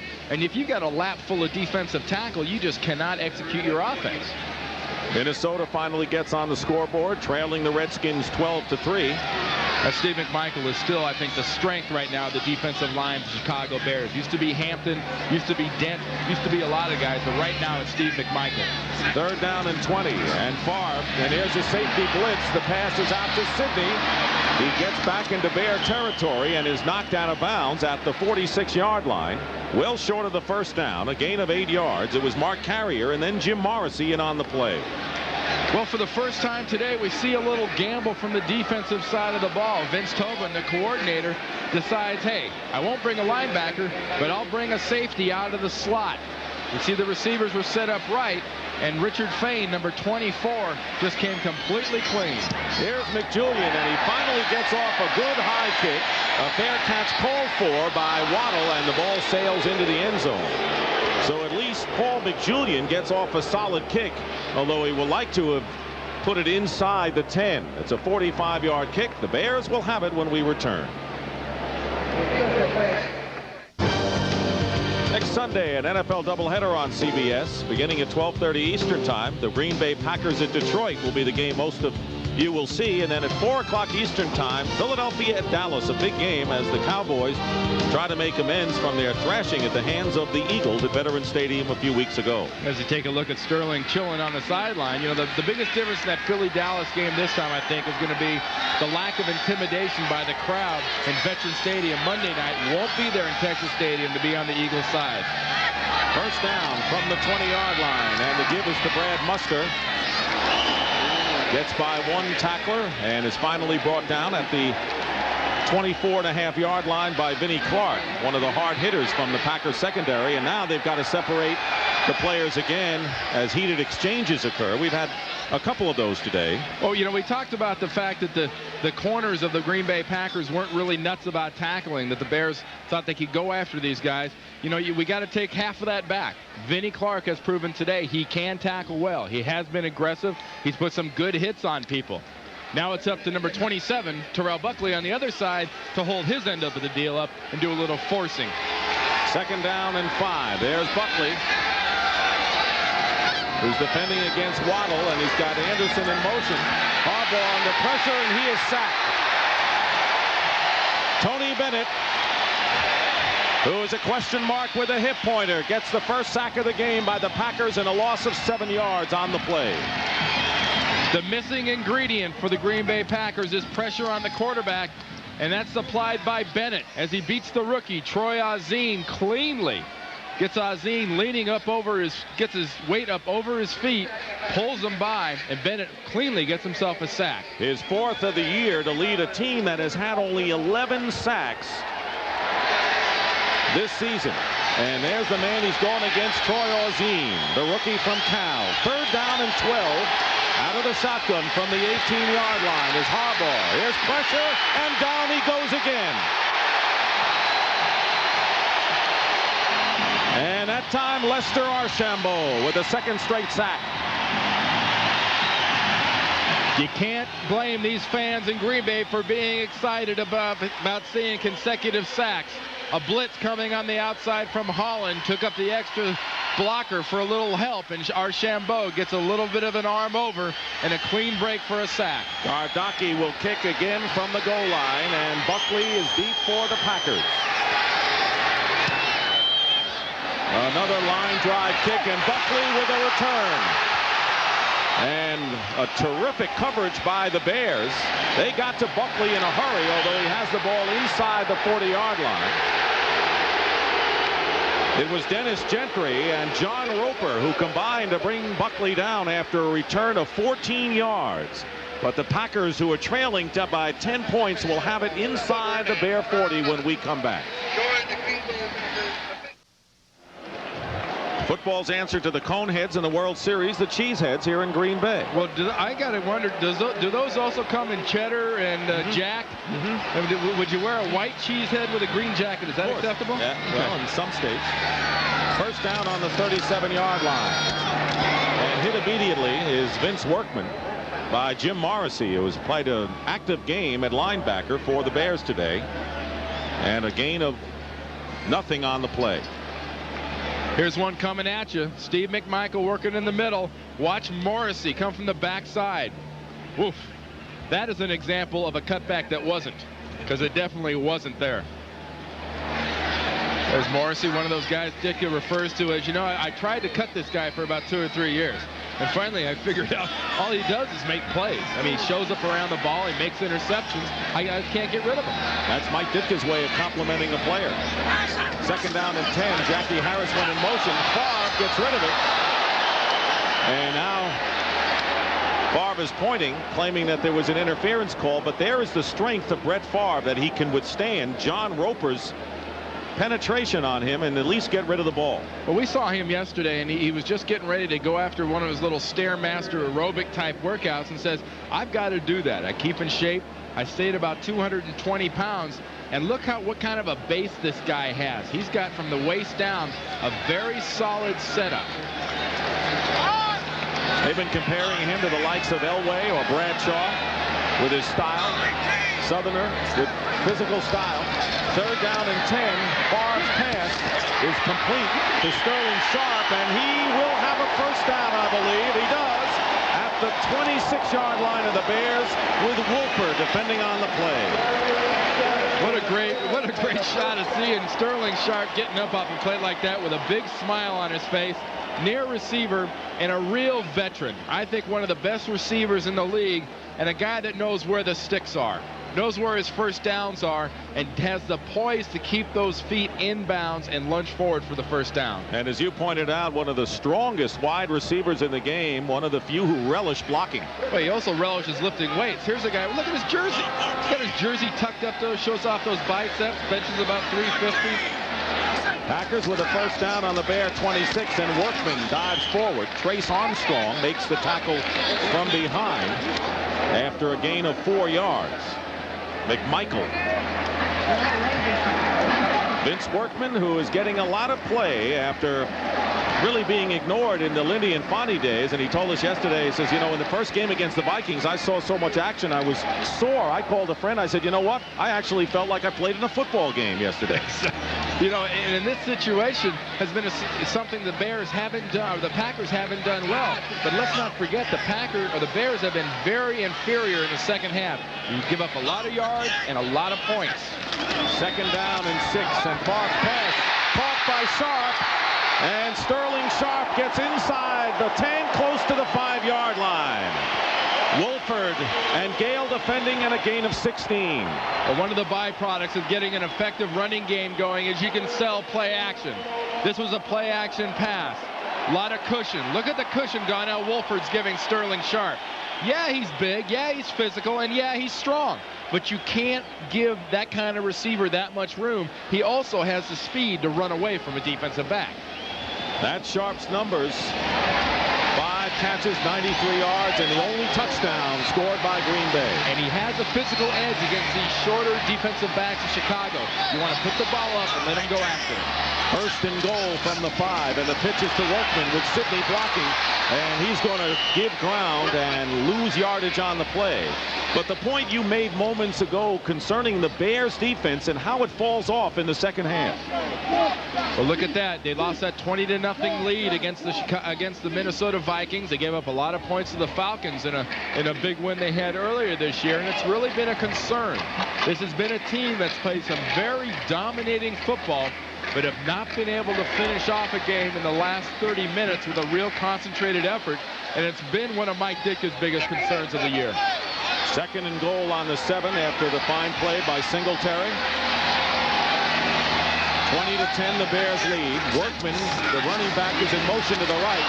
Favre slips and will run with it and get inside to the 3-yard line, where Steve McMichael, who has gotten to know Brett Favre pretty well today, and a gain of 4 yards. So it'll be 3rd down and 3.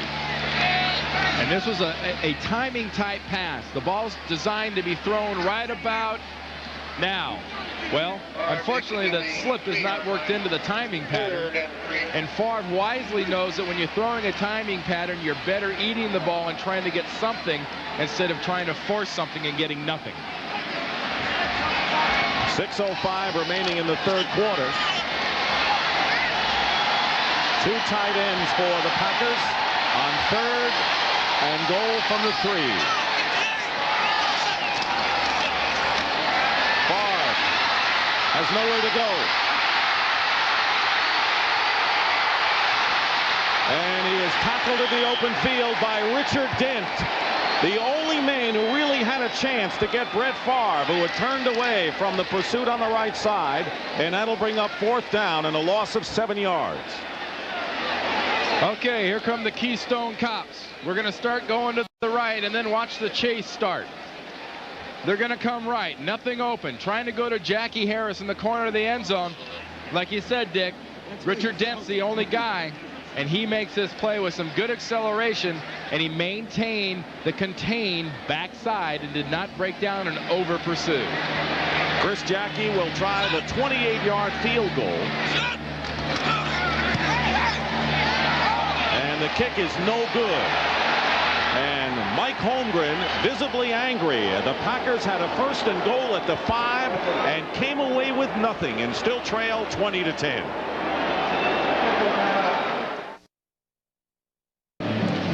Well, Randy, Mike Holmgren, as you know, used to be upstairs, and whatever reaction he had was behind the glass in the press box. Now he's down on the field for everyone to see his reaction and the frustration as Jackie missed that field goal. Well, people wonder why the likes of a Dick Vermeil or a Bill Walsh would want to leave pro football. The pressure, the intensity, when you're building from the ground up, that's something you have to put up with, and it eats your guts out. Bears will start from the 20 on 1st down. Harbaugh to throw, and he completes the pass to Muster, and he's got the 1st down beyond the 30-yard line. A gain of 12 yards, and covering was Leroy Butler and Johnny Holland downfield. You look at Johnny Holland making that tackle downfield, and Brad Muster is bigger than him. Not real often you see anybody coming out of the backfield standing next to a linebacker that physically matches up well.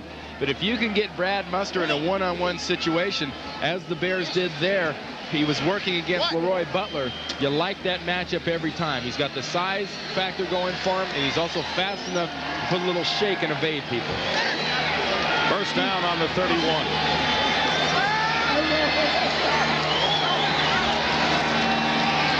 Harbaugh wants to throw again. And he runs out of bounds after a gain of a couple. Matt Brock doing the pursuing. By the way, the Bears up front, Keith Van Horn started at right tackle, was not 100% with ankle and knee problems. They thought for a while that Stan Thomas might be starting in that position, and now Thomas is in the game at right tackle. Thomas had a real shaky time a couple weeks ago in Minnesota with a couple offsides. You know, one thing we talked about earlier was time of possession for Green Bay and how they tend to lead people in time of possessions and don't get anything out of it. That last drive ate up some time, and they got absolutely nothing out of it. Once again, they're ahead in time of possession, and they're only down by 10. Danny Noonan is on the defensive front for the Packers on second down and 7. Harbaugh is sacked at the 35-yard line by Danny Noonan, the former Dallas Cowboy, and a gain of 1 yard on the play. You know, Danny Noonan is the kind of guy you're going to see coming through here in Green Bay. It's a guy that the Dallas Cowboys gave up on, had so much talent in the defensive line, couldn't work a trade, so they released him. This is the kind of football player I expect to see a lot of in here in Green Bay. Ron Wolf and Mike Holmgren will scour the waiver wires to try to build a base of guys that have been around and have some experience so they can get a built-in veteran. One thing they have said is that the defensive line has given them everything they've asked for. Third down and 6 from the Bear 35. 4 wide receivers, and they flood the left side. Harbaugh takes off and fires. It's deflected, incomplete. And a penalty marker down. Terrell Buckley may have interfered with Anthony Morgan. You know, what you want to look at when we see it is watch Terrell Buckley's left arm. He gets all over Morgan. When we talked to him yesterday, a very cocky, enthusiastic player. Pass interference. Number 27 who I on think defense. Models himself after Deion Sanders. Well, another Florida State player that can be a big impact player and a big influence, I think, on an offense. But here's a time that Terrell makes a decision to try to make a chance. Right here, see him going over the top? Went right over the top through the back. If you go over the top and don't make contact and hit the ball, that's fine. Starting from the 45, first down, and Harbaugh is going deep. And the catch is made by Wendell Davis. He beat Terrell Buckley deep this time. And the Bears are on the 15-yard line, and a 40-yard pass play from Harbaugh to Davis. And that's an example of an offensive coordinator in Greg Landry and a quarterback in Harbaugh trying to take advantage of a young defensive back in the matchup between Davis and Buckley. Maybe his concentration's a little lacking after a mistake. Let's test him. They test him. He didn't fail, but he got kind of a strong C. And Jimmy Harbaugh knows he's going after the rook, and it worked. Harbaugh has completed his last 12 passes. He's having a sensational day percentage-wise, and the pitch off the left side to Neil Anderson. And Danny Noonan making the tackle. On the day, Jim Harbaugh has completed 13 of 16 for 165 yards. Less than 2 minutes to play in the third quarter. The Bears lead the Packers 20-10. That was our halftime score. The Packers had a great opportunity. First and goal on the Bear 5 and missed the field goal attempt.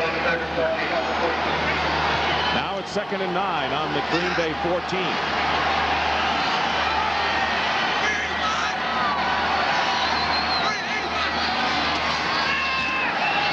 Harbaugh swings it out to Anderson. Tried a tightrope down the sideline and a late hit that time. Chuck Cecil was out of bounds. Anderson tried to get into the end zone on a tightrope and couldn't make it, and he is really upset at Chuck Cecil right now. They're going to call that penalty on Chuck Cecil, but didn't look like anything terribly violent happened out over there, but it's a case of the officials trying to take control of this game and saying we won't let your emotions get the better of you. Number 26 on the defense. Half the distance to the goal. First down. Let's take a look at it. Anderson's a fine receiver out of the backfield, and he's extremely strong. Going for the end zone. Gets in. Dives. Oh, okay. Yeah, that's an easy one. Chuck Cecil had no business. He wasn't even in the white area. He caught him on the other side on the ground. First and goal from the 1-yard line. Mustard fumbles, recovered by Harbaugh back at the 4-yard line. And that would have really been enough to get Mike Ditka's blood boiling, and the Bears recover. And we want to point out on that previous pass to Anderson, Harbaugh completed his 13th pass in a row, which tied a all-time Chicago record. That ball started coming out when Johnny Holland hit him from the front, and Brian Noble got him from the side, and Harbaugh alertly sees that ball pops out and recovers it. But the injured player is Brian Noble of the Packers.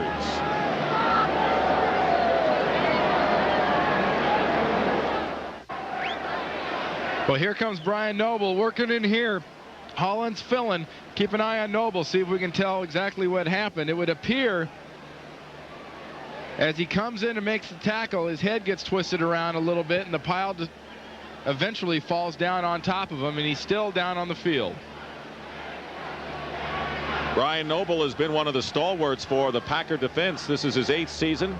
Played at Arizona State, and already today has made some big plays.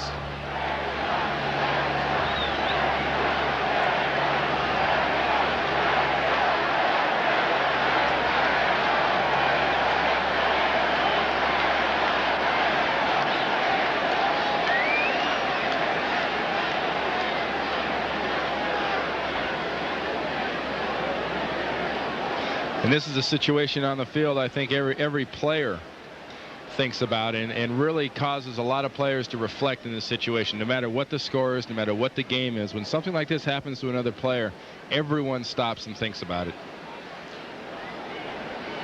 And when they talk about some of the tougher injuries in this game, so many of them occur inadvertently. Well, we've seen also in the last couple of years all the extra precautions that are taken now with anything being related to the spine, the neck, or anything like that. They are very, very cautious.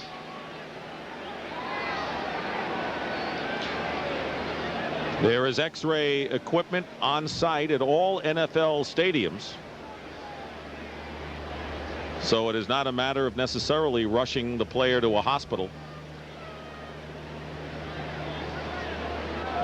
And we will try to update the severity of the injury to Brian Noble as soon as we receive it. You'll know it.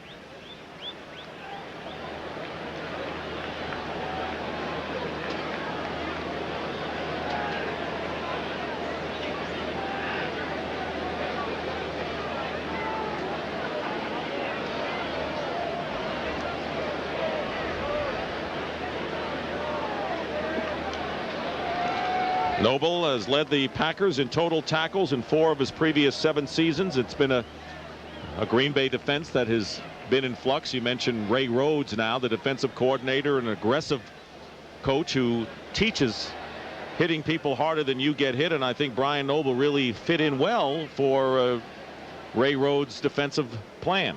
Well, we talked much about the defensive line and how they need to improve, and I think both Mike Holmgren and Ray Rhodes pointed out that if there was a highlight to the front 7 so far in these first 6 games, it was Johnny Holland and Brian Noble, the play of their inside linebackers. And you know, guys like Cecil and Clark and Noble and Holland have been making a lot of tackles, and a lot of that has been because of the defensive line not so much being able to hold up and stop a lot of the power running being done against them by teams.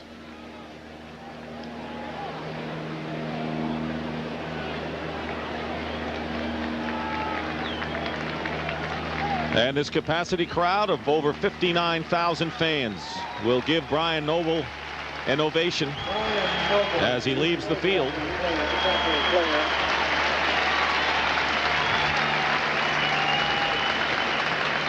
These are terrific football fans in Green Bay, and it seems that as soon as you arrive on site here, everyone has a ticket to the game. This is what this town is all about. But as it's shocking for the players, it's also shocking for the fans who give Brian Noble a send-off here.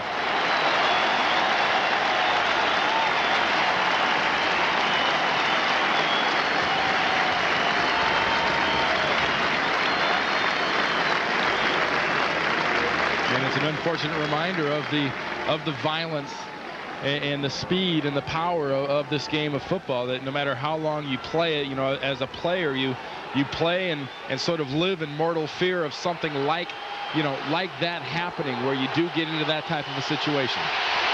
Burnell Dent replaces Noble at inside linebacker. 2nd and goal at the 4-yard line. 57 seconds remain in the 3rd quarter.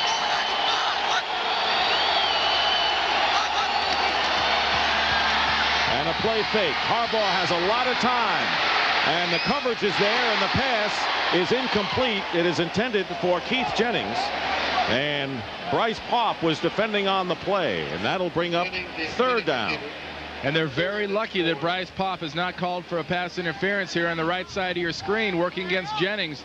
You'll see him come over around the C of the Packers. He is all over Jennings. He is all over him before that ball got there, and that penalty was not called. Packers got a free one there. That was interference. Popp leaves the game. Jennings caught his first NFL touchdown reception in the 2nd quarter.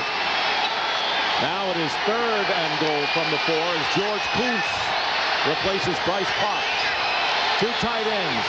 And there is the fade, and the pass incomplete. They were going for Tom Waddle, and he might have had Buckley beaten in the corner of the end zone, and that will bring up 4th down for the Bears. Well, Waddle had a bit of a window, and I say a bit of a window, I mean a bit of a window, and that necessitates a perfect pass, and Harbaugh does not get the perfect pass here working against Buckley. Buckley's got his mind off of those plays before, did a pretty good job, and Harbaugh would absolutely have to throw a perfect drop in for that to be 6 points. So Kevin Butler is on. This will be a 21-yard attempt. With 39 seconds to go in the 3rd quarter, and this kick is good, and so Kevin Butler is 3 for 3 this afternoon, his longest from 30 yards out, and the Bears have extended their lead to 23-10. The Green Bay Packers are 2 touchdowns behind the Chicago Bears with 36 seconds remaining in the 3rd quarter. This crowd has been silenced ever since Brian Noble was injured and had to be taken off the field on a stretcher, and the first report we have is that he has suffered a back injury. That's all we know at the time. Bears will kick off to the 2 rookies, Corey Harris and Edgar Bennett. Chris Gardocki doing the kicking. 23-10 in favor of Chicago. And the kick heading over toward Corey Harris, who will return it from the goal line. And he breaks out of the pack, and Corey Harris has looked good returning kickoffs today for the Packers as he brings it out to the 25. For an update right now, let's check in with Greg Gumbel in New York. Gregory? All right, Dick, in Tampa, the Lions are looking like the Lions of old. Barry Sanders pops this one for 55 yards. He has 122 yards rushing on the day, his first 100-yard day since week 1. And Calvin Pete with 3 touchdown passes, 38-7 Lions in the 4th, Dick. All right, Greg. Well, you knew he was going to bust out, and the Lions were sooner or later. First down on the 25-yard line. Brett Favre gets time. He's going to go deep. Double coverage, and the pass has been intercepted by Donnell Wolford. They were going to Robert Brooks, and Brett Favre threw right into coverage, and Wolford with the interception for the Chicago Bears, his 2nd of the season, and turns the ball right back to Chicago. And that interception is set up by Carrier, who does a better job of getting over and getting into this play, where Sterling Sharp was in the past, was going up after that thing. Brooks does not have the strength to contend with the defensive backs here. Donnell Wolford does a very nice job. Carrier squeezing him from the other side really cut his options off. Donnell Wolford with a 2nd interception against Brett Favre, who came into the game with the lowest interception percentage of those who would qualify. So the Bears take it back. First down on their 29. 19 seconds remaining in the 3rd quarter. Darren Lewis and Mark Green are now the backfield for Chicago. Harbaugh's pass to Lewis, and he delays a bit and then gets enough for the first down beyond the 40-yard line. And penalty markers down again. Jennings working against Cecil through that elbow. He could be out of the game for that type of a penalty. That was a blatant, dumb thing to do. Just threw an elbow right into Cecil's face, right in front of the official. He could be out of here. That's the type of foul they eject you for. You remember Cecil interfering with Neil Anderson. So far, no indication of whether Jennings is out of the game, but he is called for the personal foul.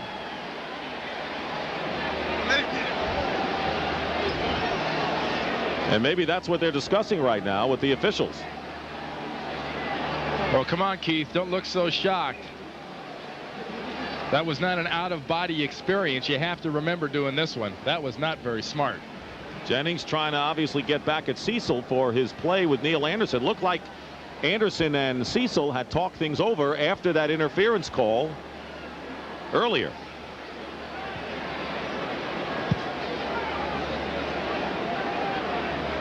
Seems like a simple thing figuring these penalties out at times, doesn't it? You would think. Unnecessary roughness, personal foul, number 85, 15 yards, still first down. Well, if they didn't throw Jennings out for this, he should feel very happy. Watch 85 Jennings right here. Cecil gives him a little shove. Paya! He's fortunate. Jennings, who caught his first NFL touchdown pass, now called for the personal foul, and that will do it for the third quarter.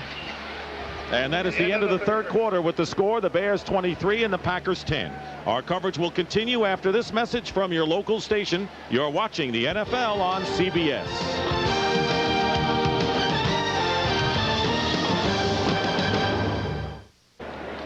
Bears leading at the start of the fourth quarter, but not good news for Bear fans as the Minnesota Vikings now trailed by only 2, 12-10. Hoping for a Redskin win and a Bear win to cut the lead to one game in the NFC Central. Bears have a first down and 13, and Darren Lewis is hit behind the line of scrimmage and a loss on the play. And it was Tony Bennett again, who has one of the 2 sacks today by the Packers, a loss of 5. And he came too clean not to have been just completely unblocked. What he does is he beats Green. Green at the fullback position trying to play lead back here. Watch 31 try to cut Bennett. Bennett leaps right over the top of him for that play. There is Bennett, as we said, suffered a hip pointer in last week's game against the Browns. Those can be very painful injuries, Dick, but in these situations like this, when you've got to play, they'll inject a little stuff in there, and you won't be able to feel much of that pain in your hip. Second down and 15. They fake a draw. Harbaugh has room to run. And Johnny Holland is there as Harbaugh brings it out to the 29-yard line. That will bring up 3rd and long for the Bears. That was a nice job by Holland. He almost got faked out by the quarterback. That can be embarrassing on Monday mornings in the films when the quarterback scrambles and makes you fall down. But he maintained his balance pretty good and managed to get Harbaugh down on the ground. And Harbaugh's a guy like the new breed, I like to say, of quarterbacks. You know, Harbaugh and Favre and Steve Young and Cunningham and all these guys now that aren't statues. They're not the Steve Bartkowski standing back in the pocket, and if you get a shot, take it. They can beat people with their legs as well as their arms. 3rd down and 10. Harbaugh out of the shotgun, and the pocket breaks down. The pass is ruled incomplete as Harbaugh was definitely throwing, and Archambault with a big pressure on Harbaugh. Let's get the latest on the Washington-Minnesota game from Greg Gumbel in New York. Greg? Dick, the latest is Terry Allen from 1 yard out scores the first Viking touchdown of the day. Fourth quarter, 12-10. Redskins now lead the Vikings, Dick. Well, you pointed out, Randy, you never can count the Vikings out late in the game. 4th down, and Chris Gardocki with a great punt, sending Buckley well back to his 23-yard line. Buckley on the return. Runs into a crowd and is down at the 37-yard line by Dante Jones. A 14-yard return, but Gardocki got off the best punt of the day, a 48-yarder. It'll be Packer ball when we return. This game summary is sponsored by McDonald's.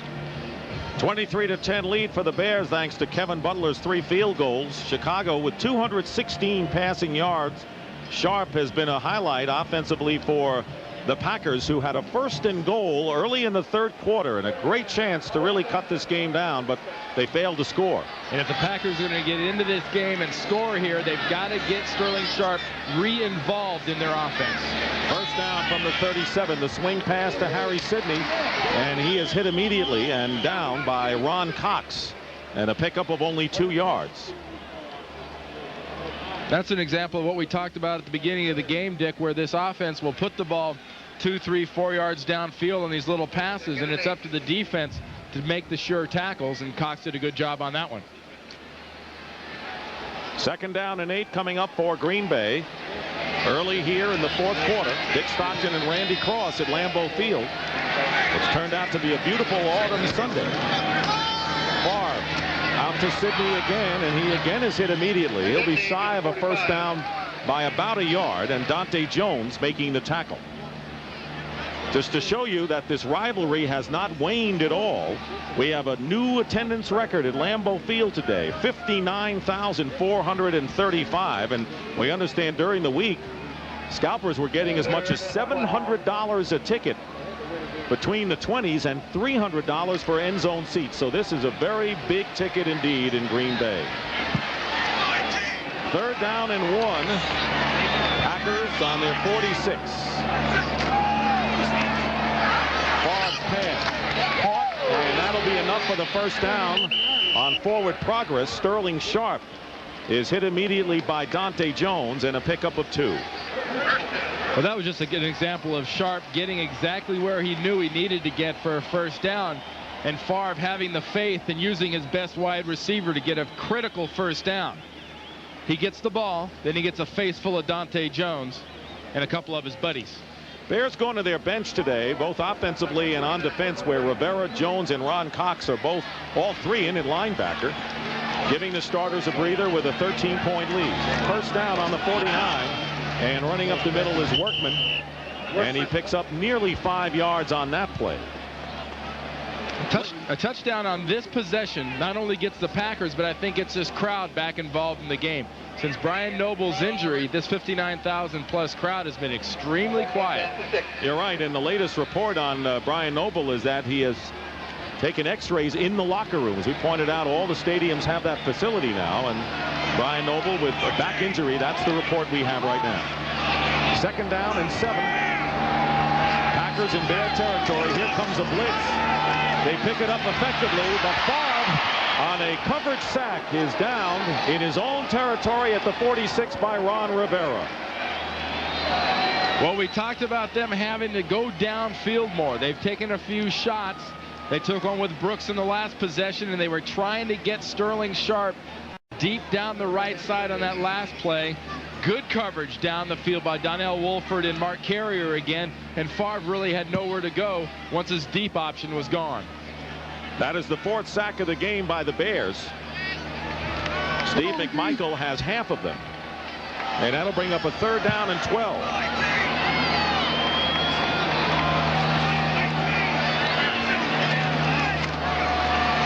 Getting some pressure. The ball is tipped and nearly intercepted by Morrissey, and a penalty marker is down at about the line of scrimmage. Tim Ryan got a piece of the ball that Morrissey almost picked up. That flag came in the holding territory. Yep.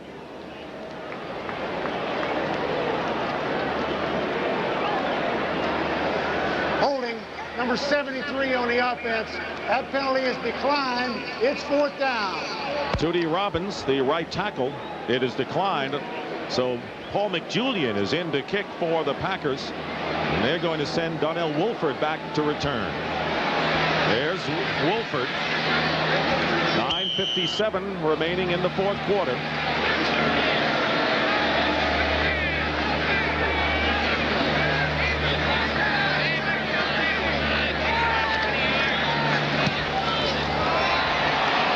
And Wolford retrieves McJulian's kick on the 15. And he's finally brought down at the 26-yard line by Frank Winters. 12-yard return by Wolford.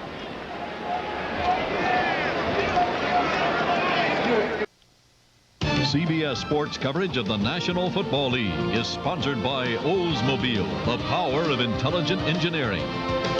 Payne Weber, we believe our most important investment is an investment in relationships. And by Pennzoil, America's #1 selling motor oil for performance, protection, and quality. Back here at Lambeau Field, what are we doing in the stadium? Why aren't we out there? Well, we're going for that good cholesterol spike. Got the brats and the steaks and everything else. First down at the 26-yard line for the Bears with 9:46 remaining. Muster and Anderson are back in the lineup, and the give is to Neil Anderson with a real nifty run off left tackle. Nearly broke it. Vinnie Clark makes the tackle after a gain of 11, and that's the best run of the day for the Bears. The most important, most impressive part of that run right there, was the way Neil Anderson covers up. Watch him once he gets in the middle and he gets into traffic. He's making moves. He's running hard. He's got two hands on the ball.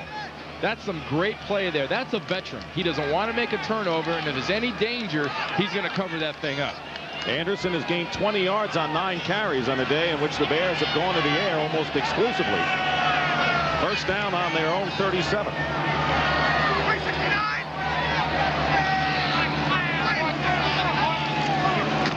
And the give again is to Anderson. He cuts inside and gets to the 41-yard line.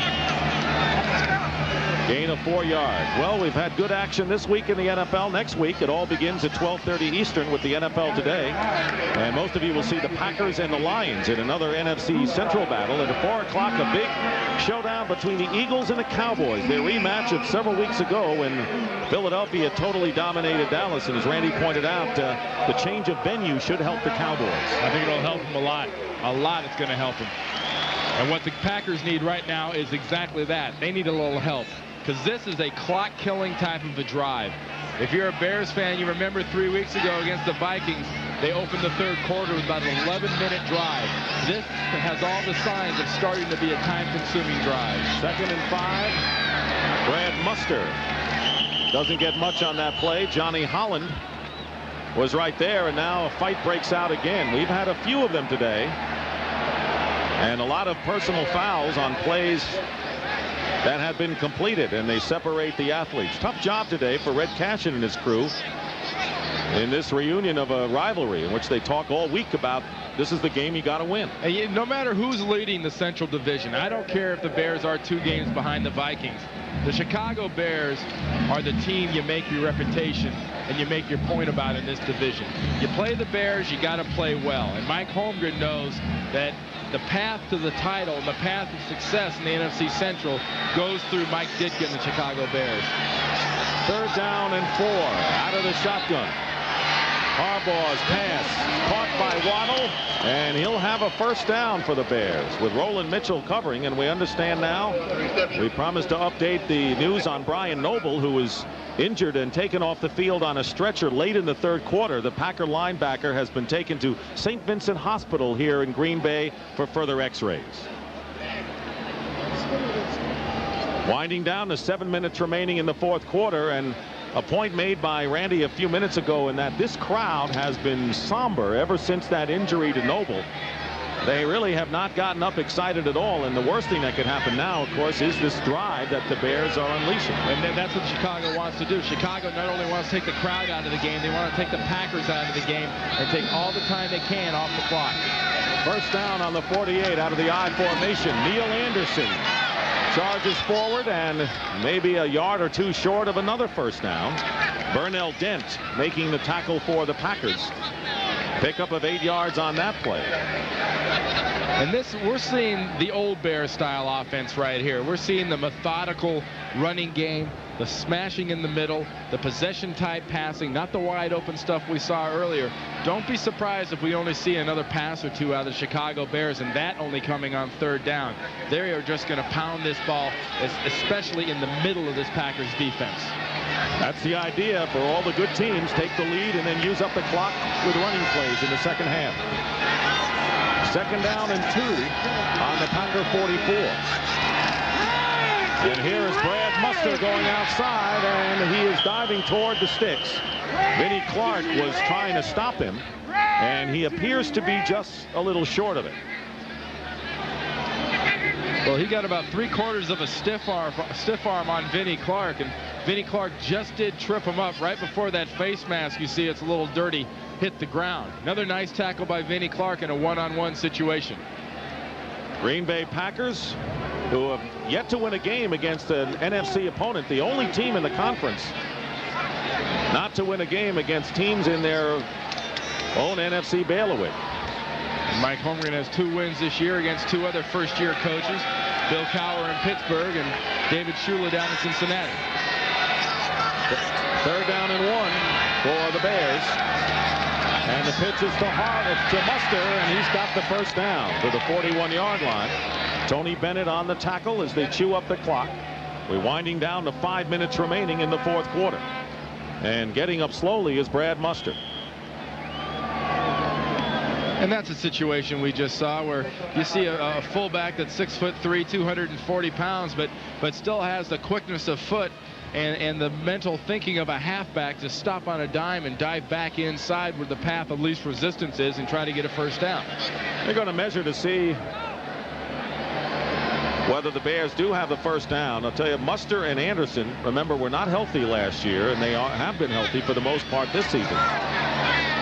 And they do complement each other just wonderfully.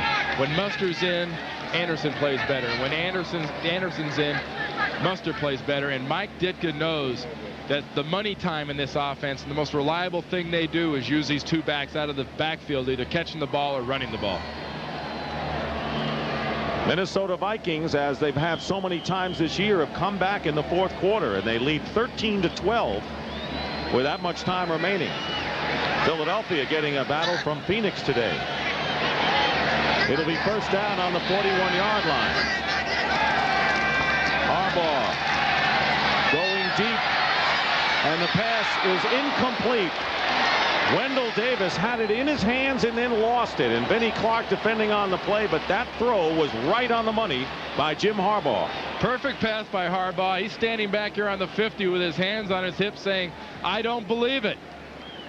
And you know what? Wendell Davis doesn't believe it either, because that ball hit him right in the hands. One more time. Is Clark a factor? Nope. Just hit Davis in one of the worst places he could possibly hit a wide receiver. Right in the hands, and he dropped it. Darren Lewis and Mark Green have come into the backfield for the Bears, who have used up nearly 5 minutes, and in fact a little more than 5 minutes on this drive.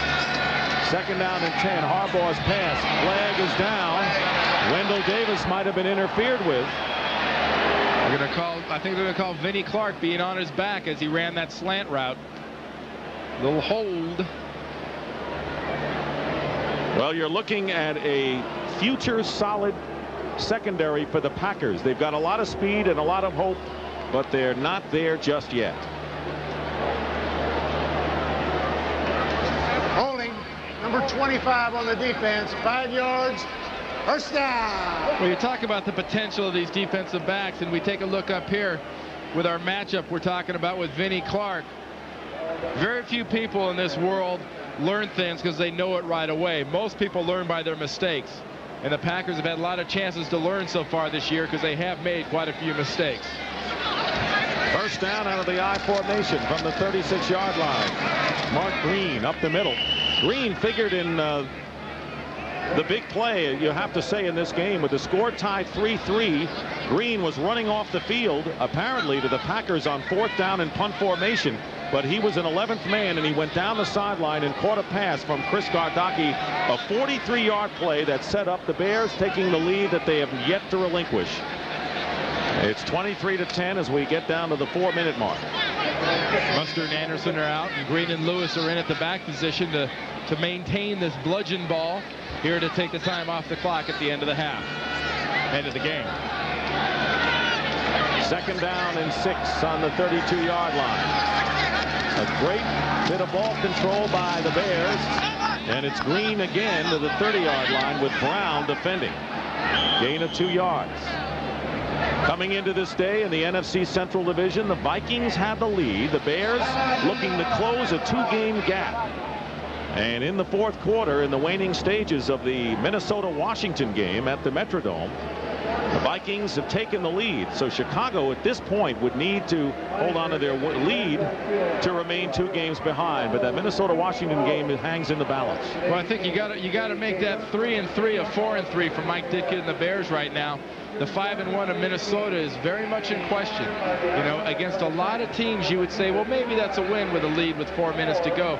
Rippon and that offense can't throw the ball. The hope for Minnesota is to get that pass rush going to stop the Redskins. Packers use up a timeout. They have 2 remaining.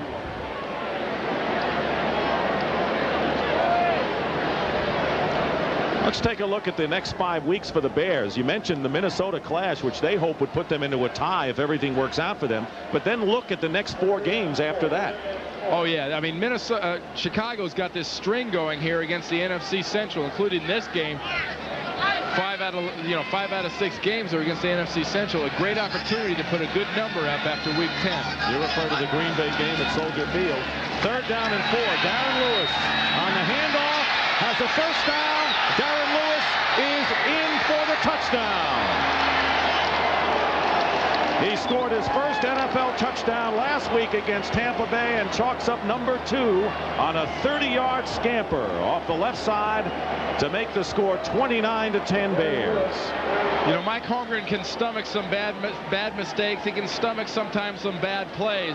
But something for Ray Rhodes, the defensive coordinator, and he that is really hard to stomach is bad plays, bad tackling, and really a lack of fire here on that last play. That showed a lot of give up. You never saw that with the San Francisco ball clubs that they worked on. Extra point is good, and you know that man Ray Rhodes has to be steaming. It is 30-10 in favor of the Bears with 3:37 to go. They have salted this one away. 3:37 remaining in the game. The Bears lead 30-10. And we want to remind you that this game is presented by authority of the National Football League, and the CBS telecast is intended for the private use of our audience. Any rebroadcast or other use of this telecast without the express written consent of CBS, the Green Bay Packers, and the National Football League is prohibited. Chris Gardocki kicking off. That's Harris on the right, Buckley on the left. And it'll go out of bounds, and Green Bay will start from their 35. Chicago Bears headed for their 5th straight victory over the Green Bay Packers. In this, the 144th meeting between these rivals. It all began back in 1921. Randy doesn't quite remember the beginning of that, when they were known as the Chicago Staleys. Blue and gold uniforms, though, Dick. I remember that part. Actually, the Packers did wear blue in the early 50s before Vince Lombardi came and changed it to solid green and gold all the way. It was one of the highlights of my first visit here in 1976, was going to the Packer Hall of Fame. It had just opened then. Packers with the ball on the 35, first down. Brett Favre steps up, and Harry Sidney is wrestled down by Dante Jones after a pickup of 8 yards. You know, these Packers are down by 20 points. There's 3 minutes and 20 seconds left to go in the game. But for this type of an offense, as inexperienced as it is running this offense, and for this team, there's no such thing as an insignificant possession. Favre's pass to Jackie Harris, who's hit immediately. That'll be enough for the first down with the forward progress. Yeah, and by that, I mean every chance Brett Favre and this offense has to get on the field, they get a chance to learn something. They get a chance to maybe execute a play they haven't been very good at one more time, and maybe they do it right that time. There's always a learning experience when you're down this far. Under 3 minutes to go. There's Harry Sidney out of the backfield, and he gets into Bear territory. Crowd looking for more exotic long plays. And as we check the score, Washington leading Minnesota now 15-13. Lohmiller with another field goal, and now the Redskins are threatening again. There's a pump fake, and the pass is caught by Sterling Sharp. He makes a fine grab of this one. And a gain of 22 yards. And if he hadn't have lost his footing, Dick, he could have gone in because he was not touched before the ball got to him, before he caught it. Sharp caught the only touchdown for the Packers today. Slam pass to Sterling Sharp, and he'll be ridden out of bounds by Wolford as we get to our 2-minute warning. Well, the Packers are looking, as you say, for offense. They have scored only 4 touchdowns in the last 4 games to this point. 2-minute warning, and we'll return to Lambeau Field after this. Along with Randy Cross, this is Dick Stockton here at Lambeau Field. Largest all-time attendance of 59,435, but it's been quieted this entire quarter. The Bears headed for the victory. 2-minute warning, 2nd down and 4 coming up for Brett Favre and the Packers. Favre loses the ball, and the whistle blows. And Red Cashin rules that ball was shoveled forward in an attempted pass, and he's calling that incomplete. 3rd down and 5. And that's one of those plays that will put a few gray hairs on Mike Holmgren's head, having a young, inexperienced quarterback trying to sort of make things happen. And those are the kind of things Mike's going to have to live with for a while if he wants to stick with this young guy. And he wants to stick with him. He has made the decision not just for the near future, but for the future, that Favre is the man, and Don Mikowski, who's been bothered by an ankle injury, is going to be the backup. Puts him in a unique position of having 2 good quarterbacks. 3rd down and 4, and here's pressure on Favre, and it is not controlled by John Roper. And the safety blitz by David Tate rattled Brett Favre on that play. Well, John Roper treats this football like it's red hot. Watch this. I got it. I got it. I got it. I had it. I got it. I got it. I got it. I had it. Nope. I got it. Nope. I have. Nope. I didn't. That's about the way it went.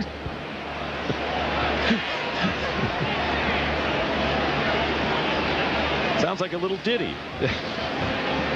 It'll be 4th down. 4th down and 4 yards to go as the Packers trailing by 3 touchdowns. Going for the yardage on 4th down on the 19. Favre with a pass to Kitrick Taylor, and he makes the catch at the 1-yard line. And now they claim he was out of bounds. So one official overruled another on that play, and they ruled that Taylor was out of bounds. Well, the first official by the cone there, he's ruling possession. 1, 2 in the air, not even close. And the back judge, the side judge there, the number 105. Oh, Kitrick, go get a glass of water. You were way out of bounds. Makes the proper call. He wasn't even close. And you don't need replay. You see, and this proves that you don't need replay because the officials are watching the play, and one overruled it, and they made the right decision. You have 2 on the play. Now, let's see one more time. No, I don't think so. His argument might be that Stinson had pushed him out of bounds, but that at second foot was out of bounds before he was ever pushed. So the Bears take over on downs with 1 minute and 42 seconds remaining in the game. Mark Green and Peter Tom Willis in at quarterback for the Bears.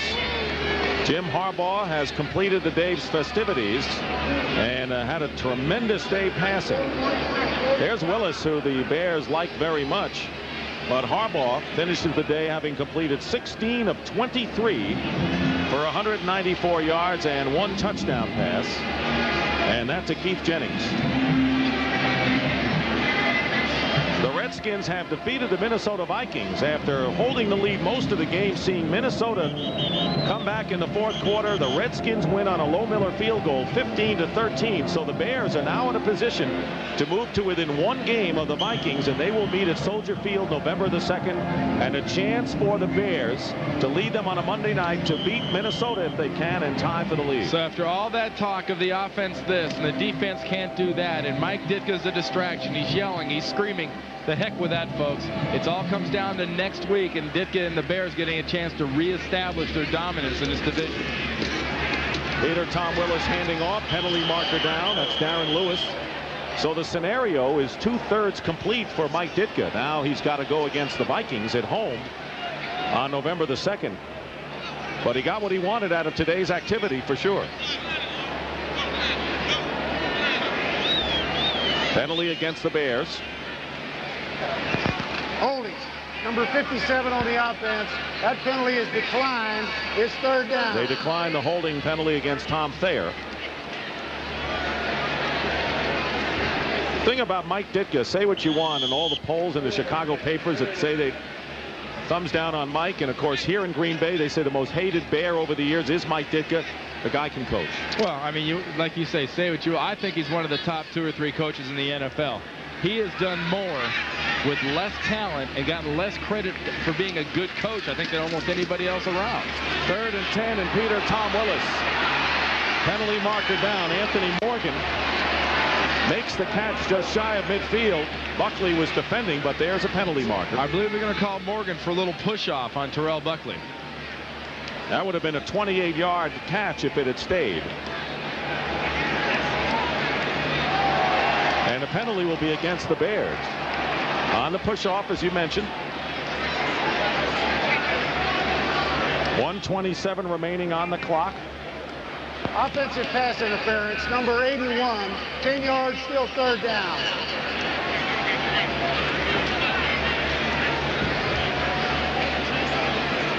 We were talking about Ditka and the Bears, Dick. This is an organization and a team that does have a lot of confidence. They've had some tough losses, you know. Losing to the Minnesota Vikings like that was a crushing loss. Having the Giants come in on that Monday night game and do what they did was very, very tough to swallow. But they've maintained their cool and their composure. And not that everybody else is playing back to them.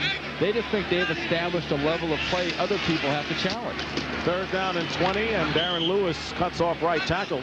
A lot was made this week about the fact that Mike Ditka was upset that Mike Holmgren, when he was the offensive coordinator with the Niners last year, rolled it up on the Bears in the final game of the season last year. And I don't think that's come into play, especially considering the ball control by the Bears in the 4th quarter today. Yeah, I think it's a reach. It's a long rivalry. It's a lot of fired up people looking forward to a matchup between 2 longtime rivals.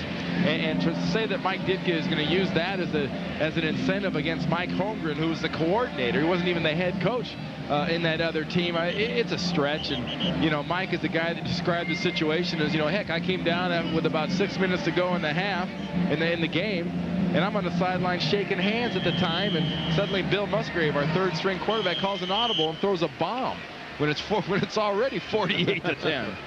Gardocki will kick from the goal line. Buckley is back deep on a line drive kick that takes a Green Bay bounce, and Buckley picks it up anyway and runs out of bounds. Mark Green drives him out of bounds, and that'll stop the clock with 1 minute and 12 seconds remaining. The Packers will drop to 2-5 on the season, and interesting with the quirk in the schedule, considering that the Packers play 3 games at County Stadium in Milwaukee. They won't be back here at Lambeau Field until December the 20th.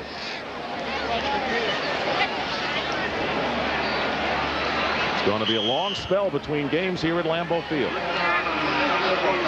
And believe me, teams would rather come here to Lambeau Field than go to Milwaukee County Stadium. That is a nightmare football field.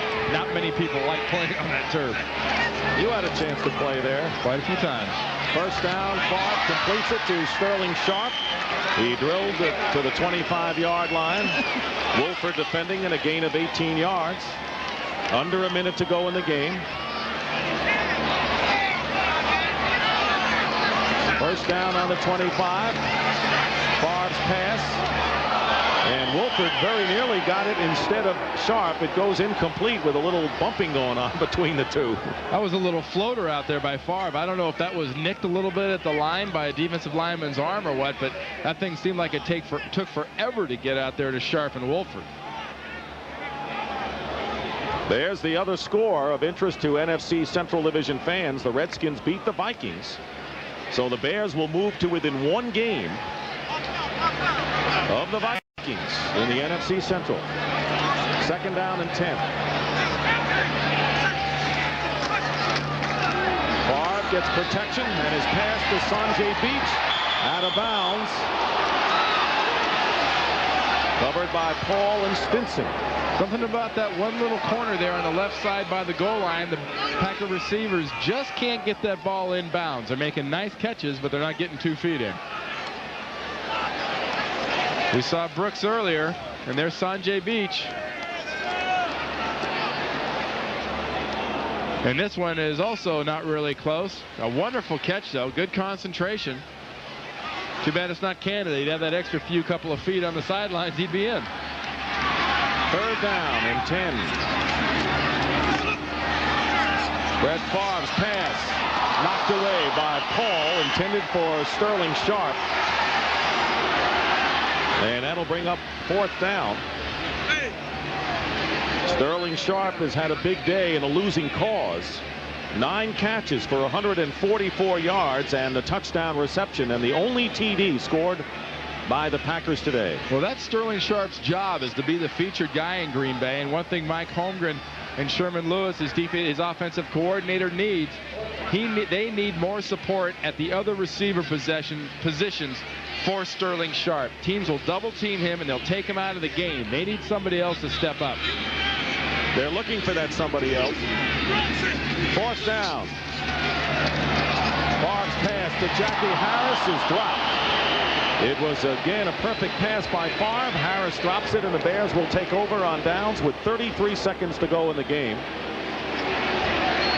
Bears headed for their 4th victory of the year in 7 games, and more important, the game behind the Vikings in the NFC Central. And what's going to really please the Chicago Bears offensive people, not the fact that they've gone over the 30-point mark for the 2nd straight week, but they did not commit a turnover in this game. And for all the talk we had of the passing game and the Bears using the passing game, they had over 125 yards rushing today, 128 yards on the ground. So a very well-balanced attack by Mike Ditka and the Bears. 33 seconds to go, and the give is to Darren Lewis. Bears also had 4 quarterback sacks, and it was the old graybeard, Steve McMichael, who caused troubles for Brett Favre early on in the game. He had 2 sacks today. That'll be the last play of the game, and for Mike Ditka and the Chicago Bears, they pick up their first victory on the road this year as they beat the Packers handily here at Lambeau Field. And what this sets up is it sets up the game next week against the Minnesota Vikings, where you've got a team in Chicago, I think, that's got a few different wrinkles. There's some plays in this playbook for the Chicago Bears that the Minnesota Vikings are almost going to think they're getting those plays out of our book. The reverse pass, the long passes. And of course, remember, the Bears felt that they had outplayed the Vikings for most of that game before that now ill-fated audible called by Jim Harbaugh.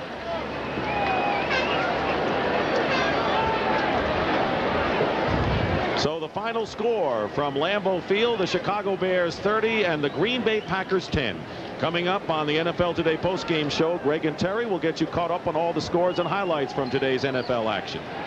You're watching CBS Sports coverage of the National Football League.